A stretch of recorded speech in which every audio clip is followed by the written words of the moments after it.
Taxpayer assistance programs that can save you thousands if you qualify. A-plus rated by the Better Business Bureau, Optima's resolved over $1 billion of tax debt for their clients. Let them fight on your behalf, helping to put your tax problems to rest. Call the tax professionals at Optima now for a free consultation. Call 800-783-8055. 800-783-8055. 800-783-8055. Optima Tax Relief. Some restrictions apply. For complete details, please visit OptimaTaxRelief.com. The Peace Lily is so last year. Hey, has anyone worked with fiddlenecks? Shelby's popular flower shop is in full bloom. We just got a request for an arrangement that evokes air. Who's up for that challenge? No? She needs to hire a floral designer to nip foliage faux pas in the bud. I need Indeed. Indeed you do. Our advanced matching helps find talented candidates so you can connect with them fast. Redeem your $75 credit at Indeed.com/credit. Terms and conditions apply. Still getting around to that fix on your car? You got this. On eBay, you'll find millions of parts guaranteed to fit. Doesn't matter if it's a major engine repair or your first time swapping your windshield wipers. eBay has that part you need, ready to click perfectly into place for changes big and small. Loud or quiet. Find all the parts you need at prices you'll love. Guaranteed to fit every time. But you already know that. eBay. Things, people, love.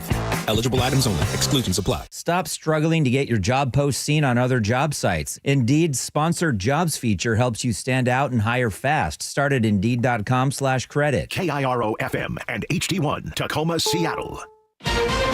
This is CBS News on the Hour, sponsored by Progressive Insurance. I'm Cammie McCormick. President Trump is marking his 100th day in office by traveling to Michigan and giving automakers a break of sorts from tariffs. CBS's Stacey Lynn at the White House. According to senior Commerce Department officials, the executive order will include offsets for automakers who finish cars in America and an exemption from stacking tariffs on parts. The relief is designed to allow all the domestic auto manufacturers to grow their plants, employment, and build more factories in the U.S. While the Trump administration is touting its economic policies, consumers are still wary, as Kelly O'Grady of Money Watch reports. New numbers today, consumer confidence. People are not feeling good, and that expectations index, how people feel about the next 12 months when it comes to the economy, the labor market, and their personal financial situation, has dropped to the lowest level since October 2011.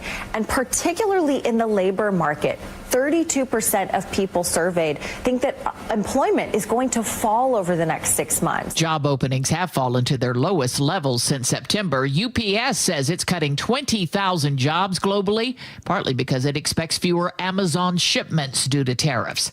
Immigration and Customs Enforcement says it carried out more than 66,000 arrests in President Trump's first 100 days. It claims 3 out of 4 of those arrests involved unauthorized immigrants with criminal records. The Trump administration has fired the authors of a key report on how climate change is affecting the nation. Allison Keyes has that. The last national climate assessment came out in 2023 and found that climate change was already transforming every region of the nation. But getting rid of the authors puts the report at risk, and an email sent to authors says the scope of the report is currently being reevaluated. As measles cases surge, Mexico has issued a U.S. travel alert. It's reporting more cases, mostly in an area that borders Texas. Sean McKenna is a pediatrician in Richmond, Virginia, where cases have been reported now. So it's really one of the most contagious viruses we've ever been able to identify. And so if we get into situations where measles is spreading in communities, bringing it back under control becomes incredibly challenging. Once again, much of the nation's midsection could experience severe weather. Meteorologist Grant Gilmore is tracking a massive storm system. We've got an enhanced threat for severe weather over parts of western Pennsylvania up into New York, and it stretches all the way down into Texas. Over 73 million people are under the threat of severe weather today. The Dow is up 331 points. This is CBS News. A riddle brought to you by Progressive Insurance. What do your home and auto have in common? Progressive protects them both. It was an easy riddle. Learn more at Progressive.com. A fiery crash shuts down I-5. Details in a moment. But first, in Seattle, a crash is blocking a lane on westbound I-90 near I-5. Not seeing a significant backup there just yet. In Tacoma, that crash investigation is all lanes of northbound I-5 closed near South 84th Street. Most lanes open southbound. Travel time Olympia to Tacoma is 46 minutes. About 15 longer than typical, but that's really your big trouble spot there. Otherwise, travel time's not bad at all. Everett to Seattle, 30 minutes. Federal Way to Seattle, 25. Renton to Bellevue, 20. Traffic brought to you by Seattle Sports. You can always listen to your favorite local sports content on the FM dial on 97.3 HD2. KIRO Newsradio 97.3 FM Northwest News. Now, the latest from KIRO Newsradio and mynorthwest.com. Good afternoon. I'm Heather Bosch. The State Patrol is still on the scene where a semi-truck crashed on I-5 northbound in Tacoma, killing the driver this morning. Trooper John DeTillo says crews have removed parts of a power pole and a Jersey barrier that scattered across the southbound lanes, but northbound? We still have to document the evidence around the semi-truck. We have to get the semi-truck removed. We have to have the driver removed from the semi as well. It is going to be an extended closure on the northbound side. A medical examiner confirms 2 people found dead after a Gig Harbor house fire died from gunshot wounds. The fire sparked the night of April 8th at a home on 14th Avenue Northwest near 160th, just outside Gig Harbor. Deputies were told neighbors heard a loud explosion before that fire. We're learning more about the 3 people found shot to death in a Newcastle home Thursday night. The King County Medical Examiner's Office says a 14-year-old boy was among those killed. A 41-year-old woman died from gunshot wounds, and a 44-year-old man took his own life. Their bodies were found in a townhouse on Southeast 75th Street, just off of 129th Place Southeast. Neighbors tell KIRO News Radio a family of 4 lived there. Frank Lindsay, KIRO News Radio. Seattle's mayor says the SPD is making significant progress in fixing the staffing shortage it's been struggling with for years. Bruce Harrell says the police department has hired 60 new cops and is on pace to eclipse last year's total of 84. Public safety is one of the highest priorities that our people in Seattle want. So as we calibrate and balance our budget, that is a lens by which we will make decisions. Seattle hopes to hire 200 officers by the end of the year. Alaska Airlines is looking to ease congestion at SeaTac Airport by expanding operations in Portland. The airline tells the Seattle Times it sees Portland as a strategic relief valve to handle overflow from SeaTac, which has been facing capacity challenges. Coming back for a second season on HBO Max.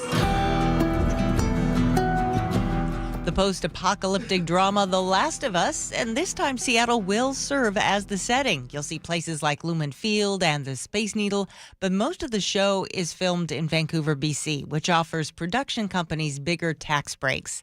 This weather update brought to you by State Roofing and Exteriors. Cloudy skies today with highs in the upper 50s. It's 52 in downtown Seattle. I'm Heather Bosch. Your best source for local news, serving Western Washington and the world with the KIRO News Radio app. Always streaming live on your smart speakers. You're listening to KIRO News Radio, Northwest News. It's the all-new Jake and Spike Show on KIRO News Radio. Welcome back to the show. Welcome back from yesterday, I guess. If you're just tuning back in, we are here again. It's a weird way to start the show. I apologize. Hi, Jake. Take 2. I'm Jake Skorheim. This is Spike O'Neill. Take 2. Welcome back. Start again. Welcome back, buddy. Welcome to the show. I know. How were your 21 hours off? Did you get any rest? Did you get any sleep? Great, man. So great.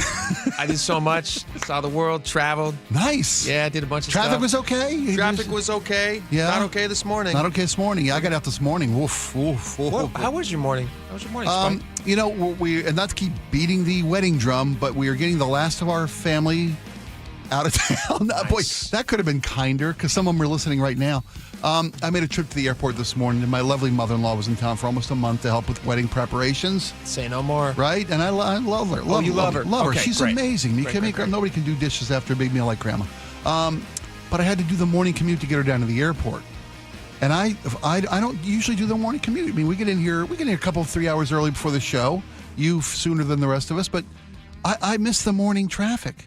And you folks who have to day in, day out, I don't know how you do it. You all deserve gold stars. Yeah, and HOV skip passes or whatever we can do to make your life easier. Yeah, we're the daily commute. It could be tough. I mean, we're not on the air during that time, but KIRO is. And KIRO is. But you dropped your mother-in-law off at the airport. Yeah, that's what you do, man. Okay. While you were talking, I pulled this up because this is the song that jumped right into Is my it about heart. sainthood and about being a good son? It's about being a good son, and it's that feeling you have when you send your mother-in-law away from your house. Oh, it's a good day to singing this song, and it's a good day. But you love her. You're happy she was here, but you're happy she's gone. I whistled a happier tune coming home from the airport than I did getting on the road. A good day from morning till night. She's gone. A good day. Is that Perry? Not listening right Perry now. Como? No, Yeah. she's on an airplane. Okay, good. On her way back to the Southwest. That's Perry Como, one of my favorites. He's a great guy. Great guy. A lot of great hits.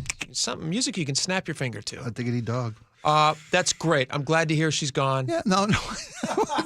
That's not what I said. No, she's wonderful. I'm reading between the lines. I get it. I'm reading Gone between but the not lines. forgotten. Gone, not forgotten. No, yeah. she's still with us. God bless her. We still want her around. Wow, you guys, this elevated quickly, didn't it? No, but the point is, your mother-in-law stayed with you for a month. For a month. It was. And now she's no longer in your house, and that is a sign.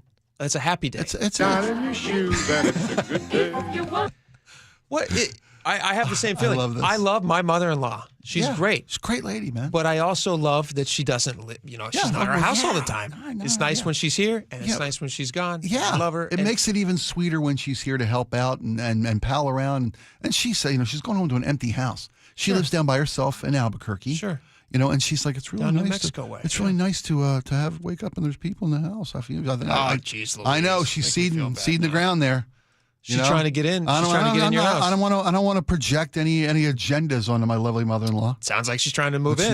She was mentioning, Has your wife delicately said hey, you know what? She's getting on in years. We might want to think about opening up one of the spare rooms. It would be nice. Of course, we've had those kind of conversations. And I personally, I'm of the mind that a multi-generational household is it benefits a household. Yeah, the it's more a the good merrier. thing. Yeah. Yeah. And the thought of our elders living alone or in assisted. I mean, I know that there are wonderful facilities, and it's often the best option for a family. Sometimes, but if you look around the world, we are one of the only nations on earth that dismisses our elders to assisted living or whatever it may be. It's incredibly expensive. It's incredibly expensive, and it's much more economical. Went through this recently. Yeah, it's really pricey. And I know we that's not the direction we were going down, but it's top of mind today. It's the family gathered for the major event of a wedding, and they came from all corners of the America and overseas for this. And now they're gone. Now they're gone. Oh, it's a good day to singing this song.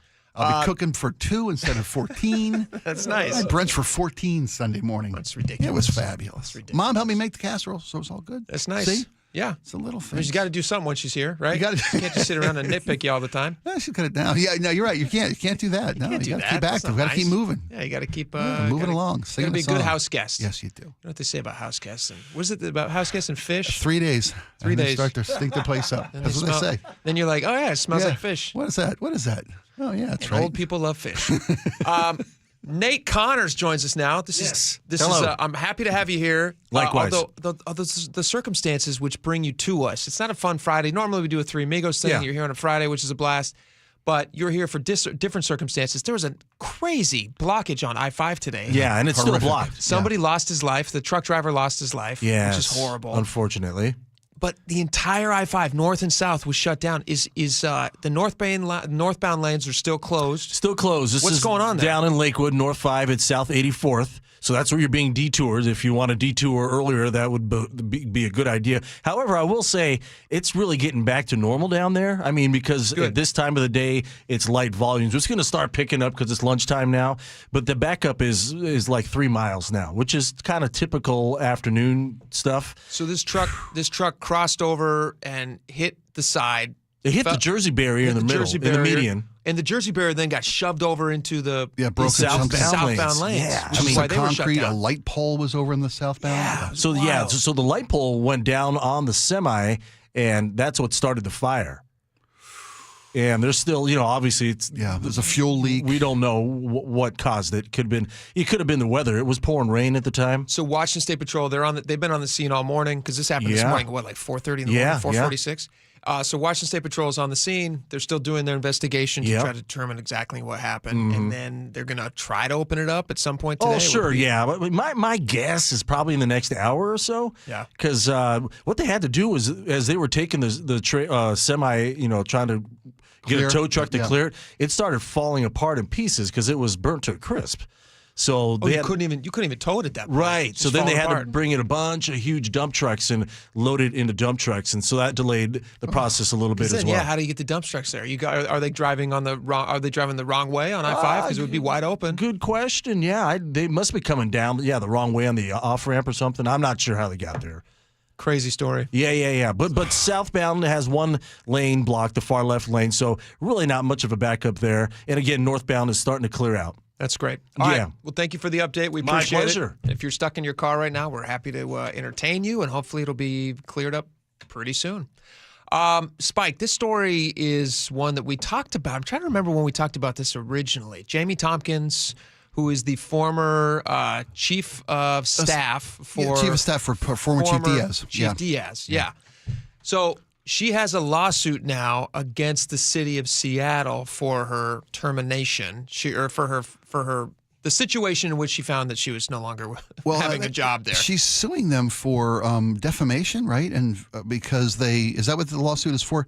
It's because her reputation was damaged. Yeah. So over what she says, and she was harassed over false rumors of a sexual relationship with then Chief Diaz. So she wants $3 million for what she says is pain and suffering caused by rumors that she was in a sexual relationship with Chief Adrian Diaz. She's emotionally and professionally damaged, according to her. That's the claim, according to her attorneys. $3 million. And do you think this is going to be money that they're going to? I mean, they've entered into negotiations with her. They're also the city is also in separate negotiations with Chief Diaz in his wrongful termination suit, which he's suing for $10 million. Yes. For wrongful termination. For wrongful termination. Yeah. So it sounds like if they're negotiating with him, it sounds like they're going to be paying them something. Yeah, they've entered into. Well, and it's funny because I think the city should fight these charges. I mean, I know.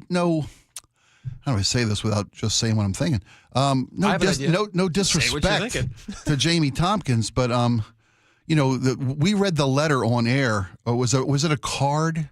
Or a letter that we found that was found in a city vehicle? There was a card found in a city vehicle that they had access to. Have come from her, and it was Chief Diaz. It was saucy. It was spicy stuff. Spicy letter. It was, and we didn't make up anything. We didn't assume anything. We just read letters.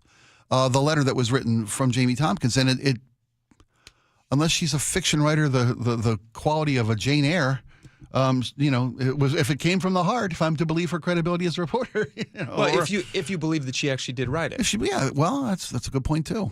Like if that's not her letter, if she did not write that letter, it takes a lot of mental gymnastics to think that was a conspiracy against her. Well, she claims that SPD employees started a rumor that she was sleeping with former Chief Adrian Diaz. After word spread in 2023 that she was leaving her job because she was an anchor over at Fox 13. Yes, she was. Yep. Coming to work as Diaz's chief of staff. Mm-hmm. And she says that a rumor was spread through to news outlets and also on social media that they had this relationship, which is why she got the job. That's what the claim was. That's part of the reason she got the job. And so she has this demand letter. And listen to this. I was reading into some of this. Tompkins said in her demand letter that claims about her and Diaz exposed her to frequent harassment about her attractiveness. And have you seen pictures of her, Jamie Tompkins? She's an attractive woman. She's a good-looking lady. Yeah. She was on-air. That's what it takes to be a news anchor. If you're a news anchor, on-air person. That's one of the job requirements is be appealing to an audience. One of the other reasons that this story was, I think, interesting to folks is there's a couple of things. Chief Adrian Diaz, is not I'll say what I'm thinking. Yeah, he's not an attractive man. He's wasn't hired for his looks. No, he's not hired for his looks. There was an Ewok on the cover of the card that she gave him. That's all I'll say. Yeah, there was an Ewok on the cover of the card. Made me think of you, I think is what it said. And who knows why she picked that card, if she did indeed write the card, which I don't know. Alleged. Yeah. And so there is an imbalance there in attractiativeness. Yeah. I think she could do better. And then also, he gave an interview where he talked about how he was living a secret life as a closeted gay man, so that would feed into the idea that he wasn't having an improper sexual relationship with her because he would have no interest in that. He was married with children. Married with children. Yeah. He said he was living a secret life, and that was a very painful thing for him to hide. And he actually, I believe he gave that story to Jason Rantz, right? Wasn't that an interview I believe he did with so. Jason Yes. Rantz? Yep. So all of this feeds into this lawsuit. Now, Tompkins gave a demand letter to the city, and it included, apparently, she says, a conversation that she heard about that happened between Seattle Mayor Bruce Harrell and Chief Adrian Diaz when they were trying to figure out what was going on with the two of them. I guess Harrell at some point was questioning Diaz about this alleged relationship when the rumors were spreading. And here's what she said. She said that included crude comments allegedly made by the mayor in a conversation he had with Diaz, which Tompkins paraphrased in the document. Quote, in June 2023, you, Bruce Harrell, met with Diaz about his alleged affair with Tompkins. You told him that you weren't, this is in her demand letter to the city. You told him that you weren't worried about the rumor that they had a relationship and slept together, that it was completely all right if he had slept with her. Diaz told her that he had not slept with Tompkins and that it wouldn't have been all right if he had. You responded, again, she's referring to Harrell here, that you would do Tompkins, quote, do Tompkins, and it's fine. He replied that it wasn't fine. Harrell declined to comment about Tompkins' letter Monday. He was asked about it at his news conference celebrating a significant increase in police hiring, and he said, I will have to defer to the city's attorney's office, but as you have heard before, we take all allegations seriously, very seriously. Yeah. So he's claiming that he did not say those things about Tompkins. Right. So it's all like there is a lot of allegations being shared on both sides. Who do we believe? What's happening? I think this is just going to come down to the city writing a check. I was about to say, it's not a matter of who do you believe or who could win a case. It's how much is the city going to cost the city to do this? And how do you even prove that they were having a relationship? Right, that's the it's thing. years removed. Yeah. Even if they were, like, how do you prove it at this point? And it's just about writing. It's just getting this behind you. This is like kind of a period that SPD does not want to relive. They want this piece of their past to go away. Yeah. Yep.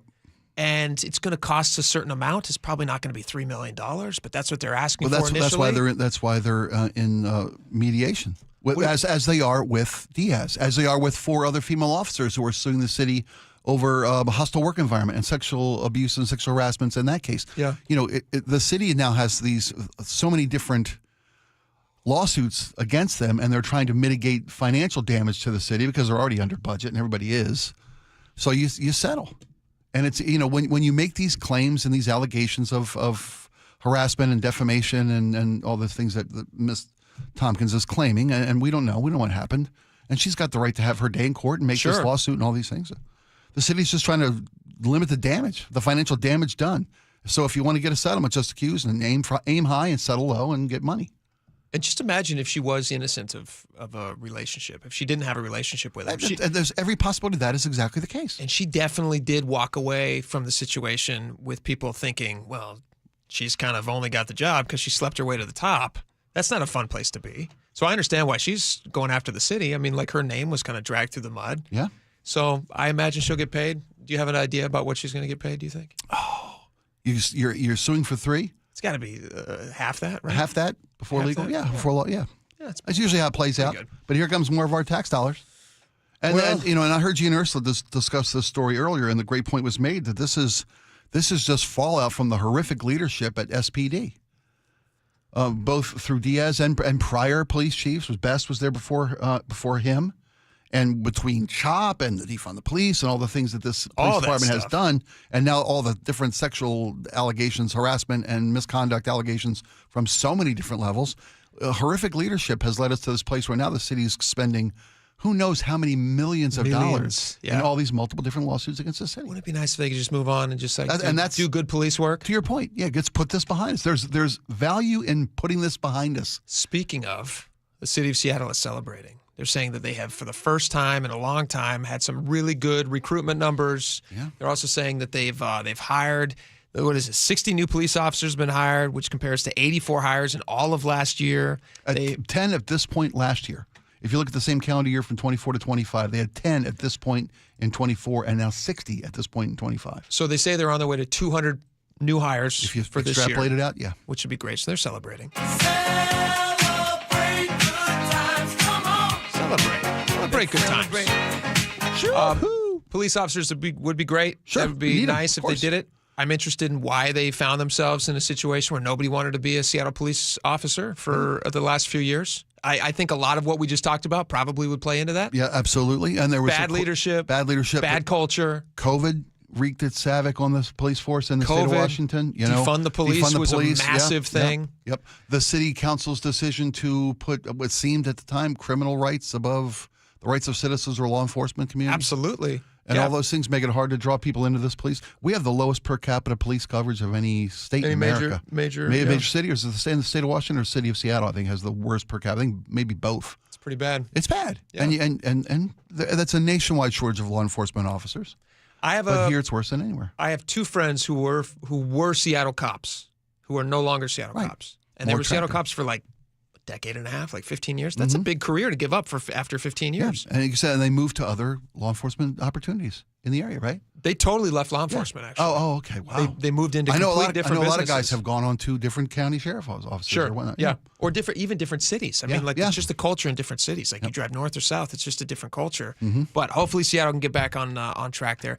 It's interesting because I was talking with Jason Rantz about this, and he says that maybe not as all the city shouldn't be celebrating as much. What do you mean? Well, are they puffing up the numbers, Jason? Well, he did say that the reason that the numbers that they're claiming are not quite as attractive as they're claiming. Oh, so really? He's going to join us at 1:30, and we're going to talk about that. All right. Should be interesting. All right, we got a lot more to talk about. This next topic, I'm really excited to discuss with you. There was a pickleball tournament that was happening. Things got really spicy, so the audio of that is really great, but it leads to a larger question, which I would like to discuss with you. Is pickleball really a sport? These are pros. These are pro pickleball players we're about to play you the audio from. If we can professional. If we can watch televised coverage of cornhole, which we do, which we have from time to time in the studio, I am maybe turning the corner on pickleball. I had a couple conversations this week myself with some genuine enthusiasts. You'd be surprised. I have some numbers for you. There's an average salary for professional pickleball players. You're going to be surprised by how much they make. I compare it Gotta be kidding me. I'm going to compare it to other professional leagues. Okay. Including cornhole, of which there is a professional league. Also a shocking number about cornhole in Redmond. Just don't tell me that professional cornhole players make more than WNBA players. Just tell me male You're cornhole going to have players. to stick around. Okay. I'm going to tell you about it next. All right, we'll be right back.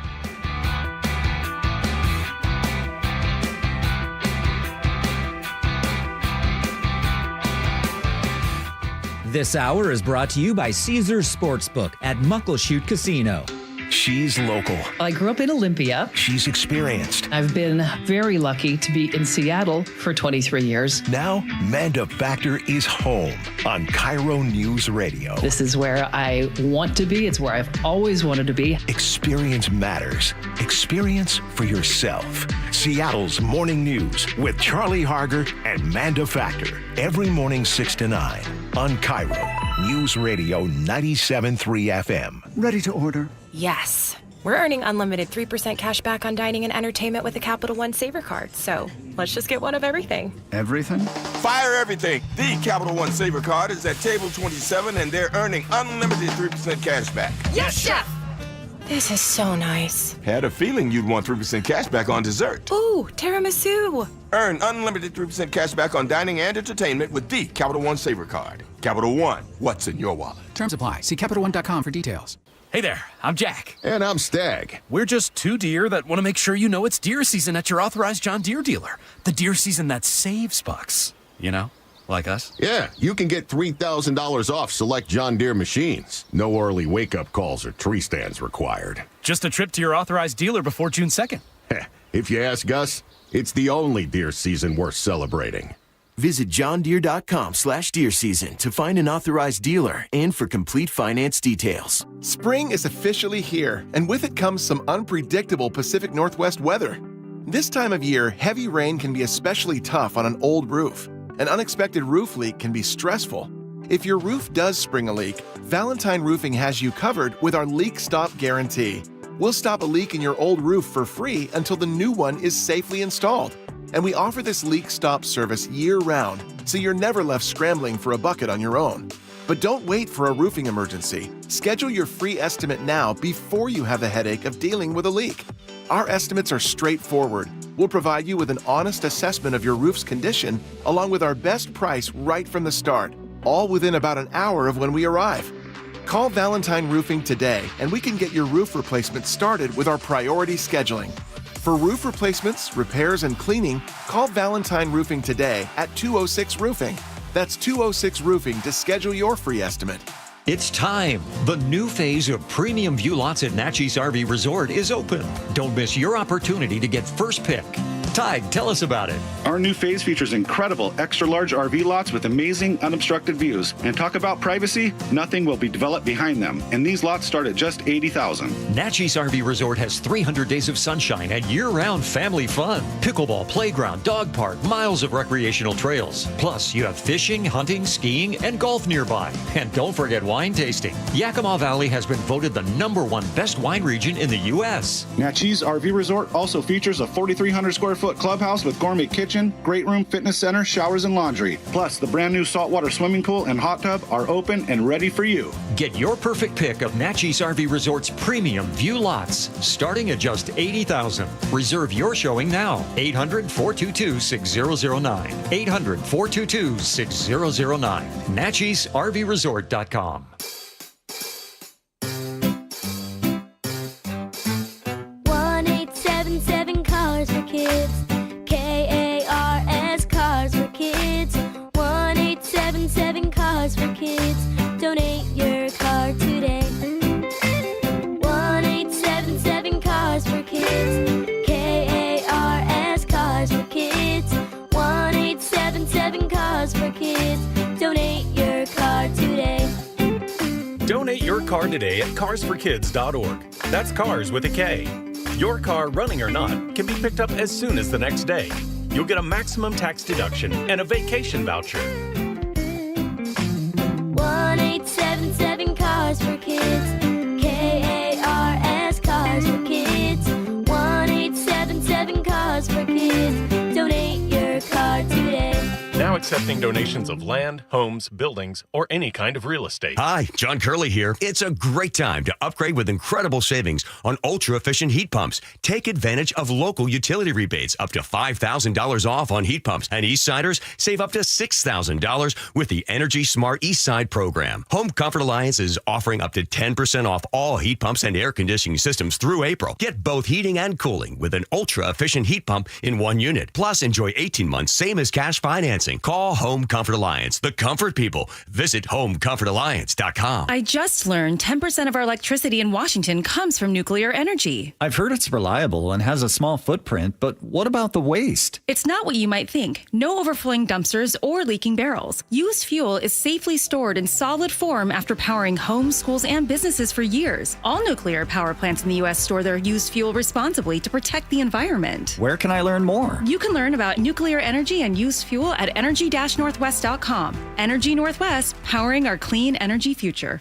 KIRO News Radio 97.3 FM Northwest News. Now, the latest from KIRO News Radio and mynorthwest.com. Good afternoon. I'm Heather Bosch. State troopers say crews are gathering up debris from a semi-truck that crashed and burst into flames. They're putting it into an industrial-sized dumpster on I-5 in Tacoma right now. The truck driver died in this morning's crash, and all lanes northbound remain closed for an investigation.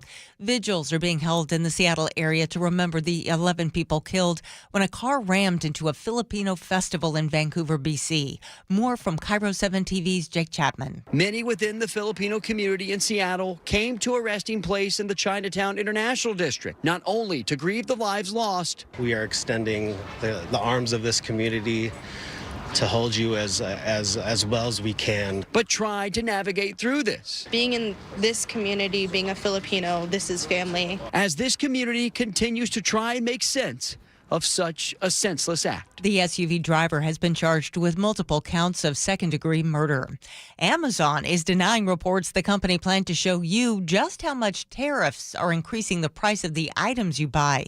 Earlier this morning, White House Press Secretary Caroline Leavitt slammed the company. I will not speak to the president's relationships with Jeff Bezos, but I will tell you that this is certainly a hostile and political action by Amazon. The U.S. trade war has caused a significant slowdown in container ship traffic at the ports of Seattle and Tacoma.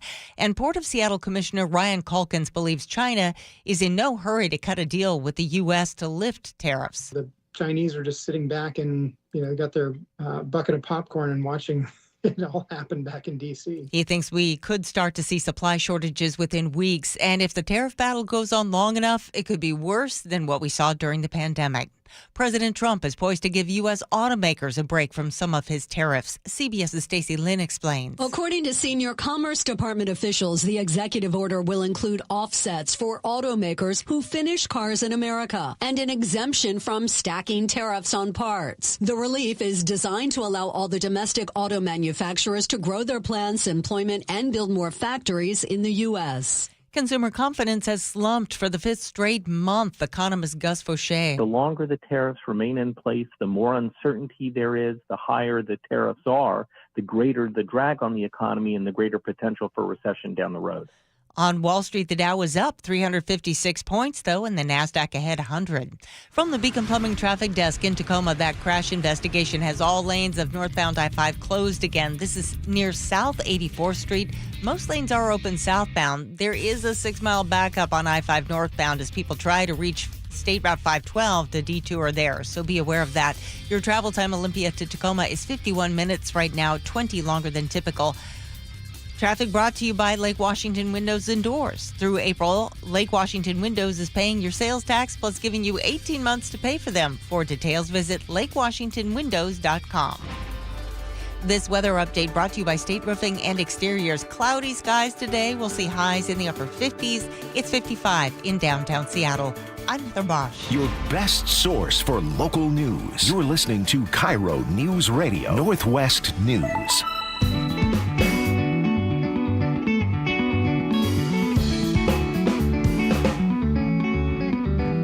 Welcome back to the show. All right, I didn't really know that pickleball was a professional sport until I started looking into this story. There was this audio that was going around. I saw it on X. I don't know why X thought that I'd be interested in this, but they were right, because I am. These pickleballers were just going nuts, and they were calling each other the B word, and it was a wild scene. Brah? Brah. What are you doing, brah? Just hitting it back and forth. No, this took place between two professional pickleball teams, of which there are. It's an actual league. It's called the what is this league called? It's the Professional Pickleballers. There's a couple different leagues actually. Professional Pickleball Registry, which is the PPR, which has 8,754 members, if you can believe it, and also the MLP, which is the Major League Pickleball, as you might guess. They only have 88 professional players on their roster, but I think they probably hold themselves to a higher standard, I would guess, because they have 88 members and the other one has 8,800 members. Anyway, all right, this took place. This is the St. Louis Shock. Note these names because you'll never hear them again. St. Louis Shock and the New Jersey Fives. And these are co-ed teams, and they're playing a tournament, and this is what happened. It's just a wild, wild pickleball match. Oh, here we go. So watch Hayden here. After this goes off of him, we got what seems like a normal paddle tap. And then you're going to have to learn all these things. Paddle tap. That makes perfect sense. Yep. Perfect sense. Okay. Do you want to describe to the audience what a paddle tap is? Paddle tap is when your paddle taps ball. Perfect. Boom. There you go. All right. It doesn't take a brain surgeon. Hayden right there says something to Anna Lee that she does not like at all and is immediately on the prowl. She is blocked by one of the Shock squad there trying to box out for a rebound. Box out. That's a basketball term. Yes, it is. They can also use it in Shock pickleball. squad? Shock squad. That's what they call themselves, the St. Louis Shock. Shock, yeah. But they're the Shock squad. And now Anna Lee is in H's face here. Lee Waters is yelling. Ross Chaffetz. Got Kung Fu fighting playing in the background. The whole scene seems really crazy, and they just keep losing their minds. Trying to stop it. Courtney Johnson, the head referee. Ross is screaming for a card for Anna Lee Waters, and she has been simmering for 3 minutes here. Welcome to Major League Pickleball 2025. Yeah, whatever, Dave. Gotta love the drama. Lee Waters. They need more like this. They need more to get us interested in the sport. Yeah. Do you think speaking of sport, should it be a real sport? Is pickleball a real sport? It's the official state sport of Washington. It's a sport.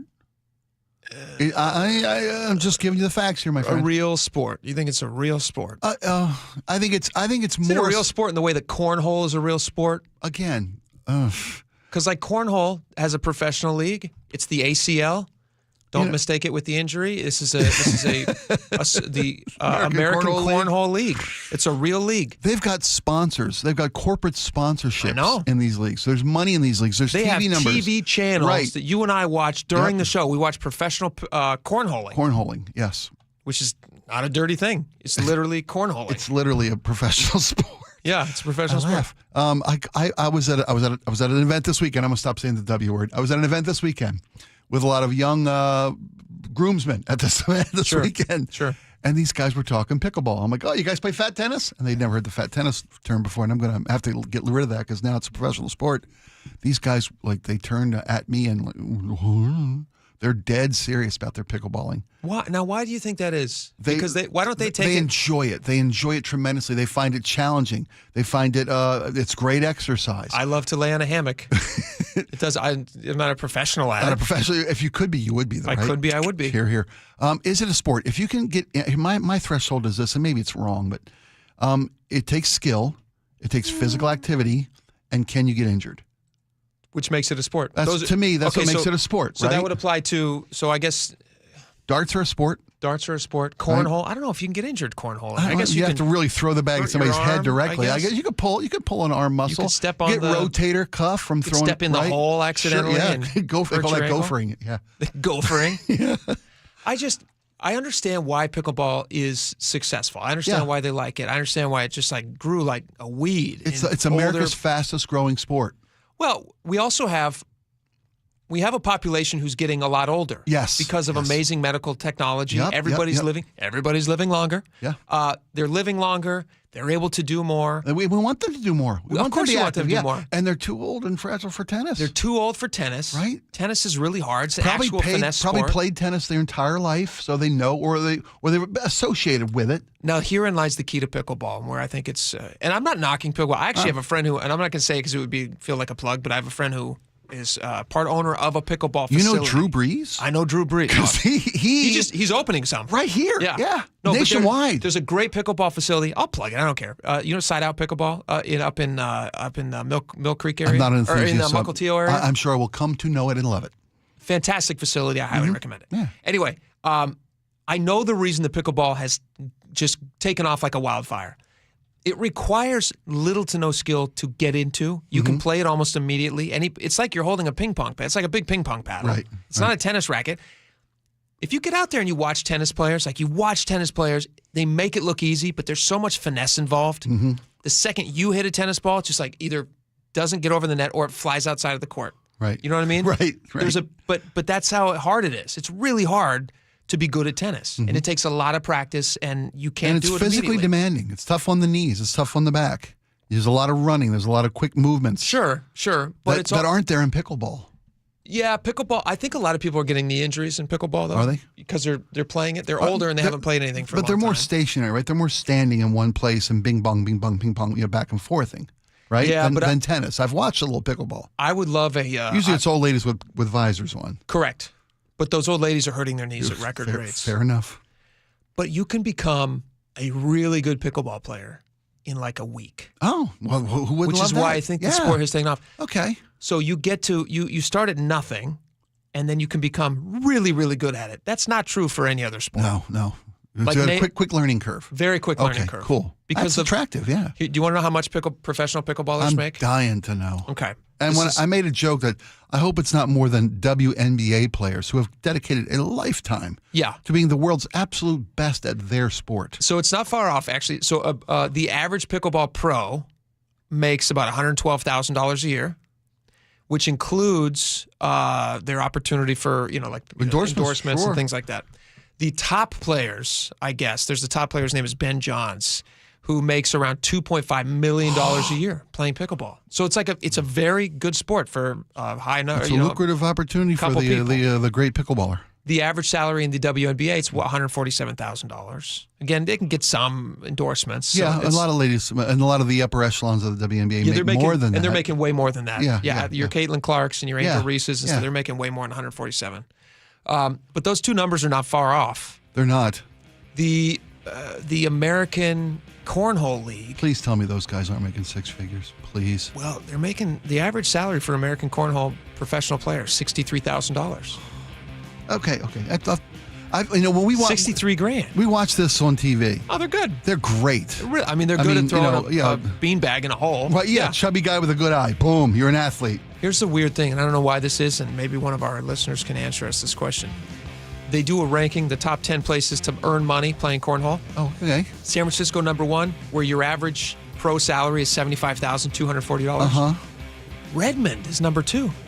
Wow. $73,000 for pickleball or cornhole? Cornhole for only $4 less. $75,236, which is $4 less than $75,240 in San Francisco. Wow.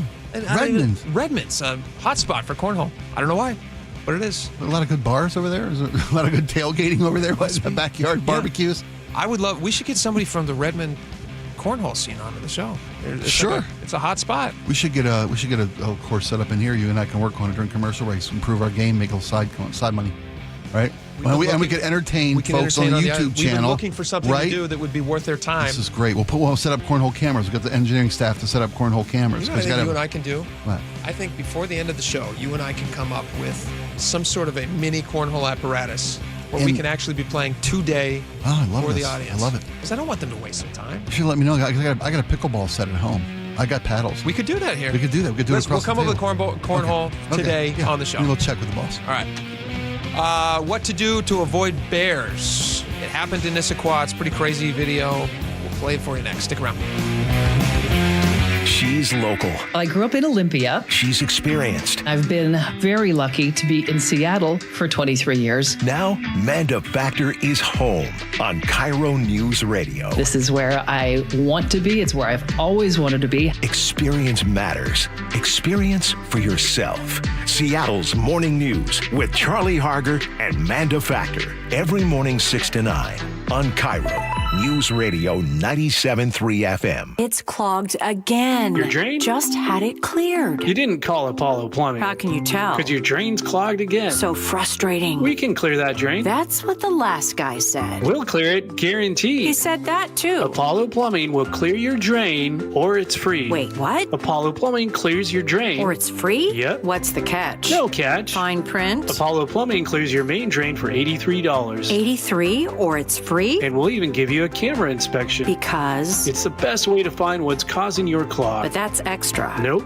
Included. No extra charge? Not 1 cent. $83 or it's free. All it takes is an accessible outside cleanout. And an Apollo plumber. No clog is safe from Apollo Plumbing. And just like that, my main drain is... draining again. How can you... Apollo plumbers are that good. $83 or it's free. You call, we come. My drain's draining again. Guaranteed. $83 or it's free. As it should be. Apollo Plumbing. ApolloPlumbing.com.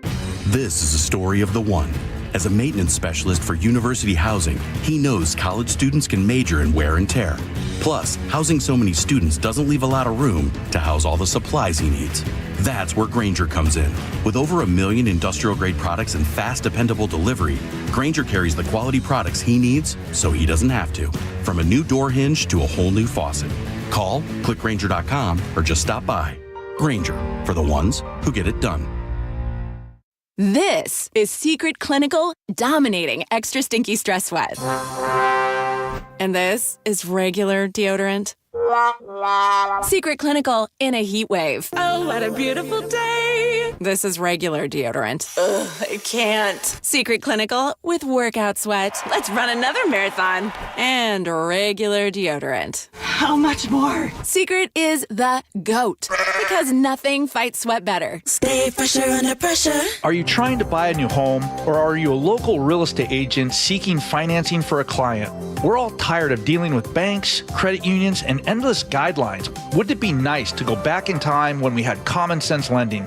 Hi, I'm Scott Rireka, CEO of Legacy Group Capital based in Bellevue. We are one of the largest local private portfolio lenders in Washington. We've helped thousands of home buyers and real estate investors reach their financial goals by leveraging the Legacy Common Sense borrowing platform.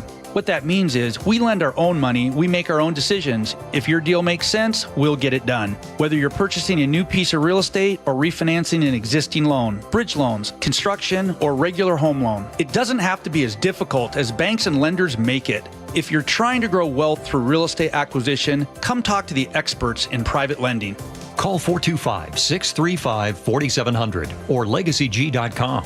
Legacy Group Capital, your common sense lender. LegacyG.com. It's John Curley for Window Nation. You know, April is a great time to spruce up around the house, especially during Window Nation's Buy 4, Get 4 free sale going on now. You could pay nothing up until 2027, and they'll include a free entry door, too. Why do I trust Window Nation? Because they partner with Milgard in Tacoma to build top-quality windows to their highest standards. And they back them with a lifetime warranty. Hurry, sale ends soon. So don't wait to schedule your estimate at 866-90Nation or visit windownation.com. Imagine finding your dream home and moving in right away. No waiting to sell your old place first. Sounds perfect, right? That's exactly what Orchard's Move First, Sell Later program lets you do. Buy your new home now and sell the old one later. Here's how it works. Orchard gives you cash so you can buy and move into your new home first, on your timeline. No waiting, no showings, no double moves. Then the Orchard experts take it from there. They handle repairs on your old home for you so you attract the right buyers. Once they're done, a local Orchard agent lists and sells your home for top dollar. Orchard's Move First program gives you the freedom to buy and move into your new home first and sell your old home later. Buy before you sell and get top dollar for your home with Orchard. Ready to find out how much your home is worth? Visit Orchard.com to get your free home valuation. That's Orchard.com. The Puyallup RV Show, May 1st through 4th. 400 new and used RVs, plus manufactured homes. Over 1,000 floor plan options. It's your best chance to save all year. Browse the exhibits, chat with the experts, free parking. Tickets at PuyallupRVShow.com. Sponsored by Progressive Insurance. Looking for the ultimate fun and dining experience? Come check out Nisqually Red Wind Casino, the South Sound's premier destination. Voted best casino, best hosts, best promotions, and best for fun. Players can always enjoy exciting monthly giveaways or get in on the action with specials and dining discounts at their casual or fine dining restaurants. Give them a shot and see why they're the best. Only at Nisqually Red Wind Casino. Your VIP here. Visit redwindcasino.com.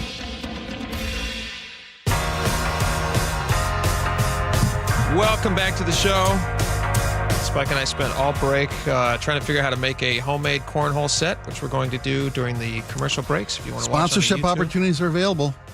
If your local businesses out there, be featured on the YouTube channel. Get your logo in play. For sure, you can put your logo on our cornhole thing, and we'll toss bags of whatever we're going to come up with for that into it. Kip and Lake Bay suggests M&Ms. M&Ms is a great idea. That is a good idea. Watch the on the Jake and Spike Show live YouTube page. We on the commercial breaks. We're going to have a cornhole competition for you. We've got a local expert too, by the way, on staff here. Who? That's according to the texters, right? Laura, am I wrong about this? You're a cornholer? No, not Laura. No, it was pickleball. Oh, I'm sorry. We have an expert. Jacob's a pickleball, not a cornholer. Jacob My Rummel apologies. is apparently, Tina told me, a phenomenal pickleball player. An avid, I would say, that makes pickleball sense. player. Well, like you said, I can't quick learning speak to his curve. skills. Yeah. Imagine he's fabulous. He must be fit as a fiddle. He's as good as you can get playing pickleball, which I is vote to say, we drag him in here later and make him defend his pickleball playing. to defend the sport. Yeah, absolutely. We're going to tear him apart. No, just kidding. No, we should definitely get him on. All right. We told you that we were going to talk about bears, which happened. This is crazy. I used to hike this trail. This is in Issaquah. It's a really popular hiking trail, Puget Power Trail. Have you guys ever been on that one? I haven't, but I know it's very popular. My dear friend Bob used to all the time. We hiked it with, I used to live out there, and we would hike it with our kids all the time. And then my wife, she would go out there with the kids when I was working. And so she'd just be out there by herself. And I was always in the back of my head, I was like, you got to watch out for bears. Also serial killers. And but you got to watch out for and cougars. Yeah, there's a lot of wildlife. Actually, now that you mention it, Issaquah is just kind of a scary place. So this guy posted an image of an encounter that he and his family had seeing a family of bears. And I believe we have some audio of this. Not the actual guy who posted this, but they took They talked to some mountain bikers and stuff. But this is the video that was originally going viral. This is the Fox 13 got a hold of it and was talking about this, how they found themselves running up against a family of bears, which is the worst case scenario, by the way, to run into a mama bear and her cubs, because then she gets really protective. That's when they get there, yeah. It was 7:30 p.m. The trail took a turn and boom, there they were. Startled, his heart started to race, adrenaline rushing. A close call to be sure with this furry family, but he tells me the mom showed no sign of aggression and he walked away without a scratch. A couple of local mountain bikers were also trying to make sure that they were being vigilant and not running into bears. Okay, and Vince, you were telling me you saw that photo online. I did, just last week on a Facebook group that we have for Tiger Mountain for mountain biking. Pretty much just be aware that they are out there. The cubs are out with the mothers, and you want to give them a wide berth. Having a little bell and being sure that you're, keeping your eyes looking around and being aware of your surroundings. So here's what you're supposed to do. If you do come across a bear, you're supposed to stay calm and avoid running, which is a really just completely counterintuitive. Yeah, right. Because you want to flee. Yeah. Fight or flight. Fight or flight, I would just want to instantly run, but you're not supposed to, depending on the bear. You're supposed to get big. They say if it's a black bear, you're supposed to try to calmly make yourself as large as you can. Not yell at it and try to scare it off. It says avoid eye contact and speak in a calm, reassuring voice for the bear to go away. Oh, avoid eye contact? Avoid eye contact. They're it's very the same territorial. thing I use on my wife. I should have known this. Absolutely. Yeah, avoid eye contact. Try to make yourself look big. Treat this way that you treat your wife. Yeah. Probably in the morning time. Take the little ones and go. Yeah. I stand here in peace. Is that all wives in the morning? Is this in the morning? Are you imagining this is in the morning? Oh yeah. This is the exact same with my wife in the morning. She's come out of hibernation. If the bear or your wife follows you, stand your ground. Don't just give in. Make yourself look larger by raising your arms or using a jacket is a thing you can do. You can yell loudly. I wouldn't suggest this against your wife or the bear My wife spray. didn't like that reference, by the way. She just texted. She just texted you? All right, well. I'm in trouble when I get home. Bear spray. Don't use bear spray against your wife either. We're talking about a bear. Yeah, it's a bear. A mama bear. And her new cubs coming out of hibernation, the most dangerous. Listen to this. It's crazy. This is an odd tip that this mountain biker gave. And this is the Department of Fish and Wildlife backed this up. They said this is absolutely good advice. My friend in Black Diamond had to take his bird feeders down because the bears were coming into his front yard and eating the bird feed out of the bird feeders. Wow. Have you experienced this? I got a dear friend who lives down a little bit more rural, remote area around the Gig Harbor area. Very, very tree, much like your place. Yeah. But he's constantly posting pictures of bears coming and cleaning out his bird feeders, constantly. That's a shame. Yep. I hike with bird feeders, so I won't. That's a shame. I might have to stop doing that. Well, that's good to know. It's just good advice to avoid bears because that's a scary situation. You know, I can tell you I've never had a bear encounter, and you know how I do it. I avoid hiking trails. That's true. I've had 0 encounters. It's 100% foolproof way. It's 100% effective. Avoid hiking trails. I never leave the house. My couch, never once have I had a bear encounter in my house. You do have bear spray. I have lots of it. But you don't leave the house. Never. Stupid. All right, we got a lot more coming up. I don't know why this story is so endlessly fascinating, but it is. There's new details. This one's kind of hilarious in the Bill Belichick thing. Oh. He and this girl that he's shacked up with, his friends are now, I'll tell you what they're doing, and it leads to a larger conversation about what you do if you think that your friend is in a relationship that they shouldn't be in. Okay. I would love to have this conversation with you. And also for the audience who's viewing on the YouTube live page, we are constructing our beanbag, whatever we're doing, cornhole, so you guys can enjoy that on the break, and we need your help, so send us ideas. We will be right back. You've seen the headlines. Budget crisis, government emergency, billions of dollars short. No, not the federal government. It's happening here in Washington state. State tax revenues are at record highs. Over the next 4 years, tax revenue is on pace to grow by $10 billion. But current spending will outpace that revenue growth by $12 billion. Want to learn more about the growth of state taxes and spending over the last decade? Visit budgetbreakdown.org. Confidence is knowing you're ready to handle whatever comes your way. That's what it feels like to take on your workday with Cintas. They make sure your AEDs are up to date, your fire extinguishers are tested and inspected, your floor mats are cleaned and delivered, and your workwear looks good, feels good, and is freshly laundered with the Cintas Apparel Plus program. So are you ready to take on today? Visit Cintas.com. Oh, I'm ready. and get ready for the workday. This is Secret Clinical Dominating Extra Stinky Stress Sweat.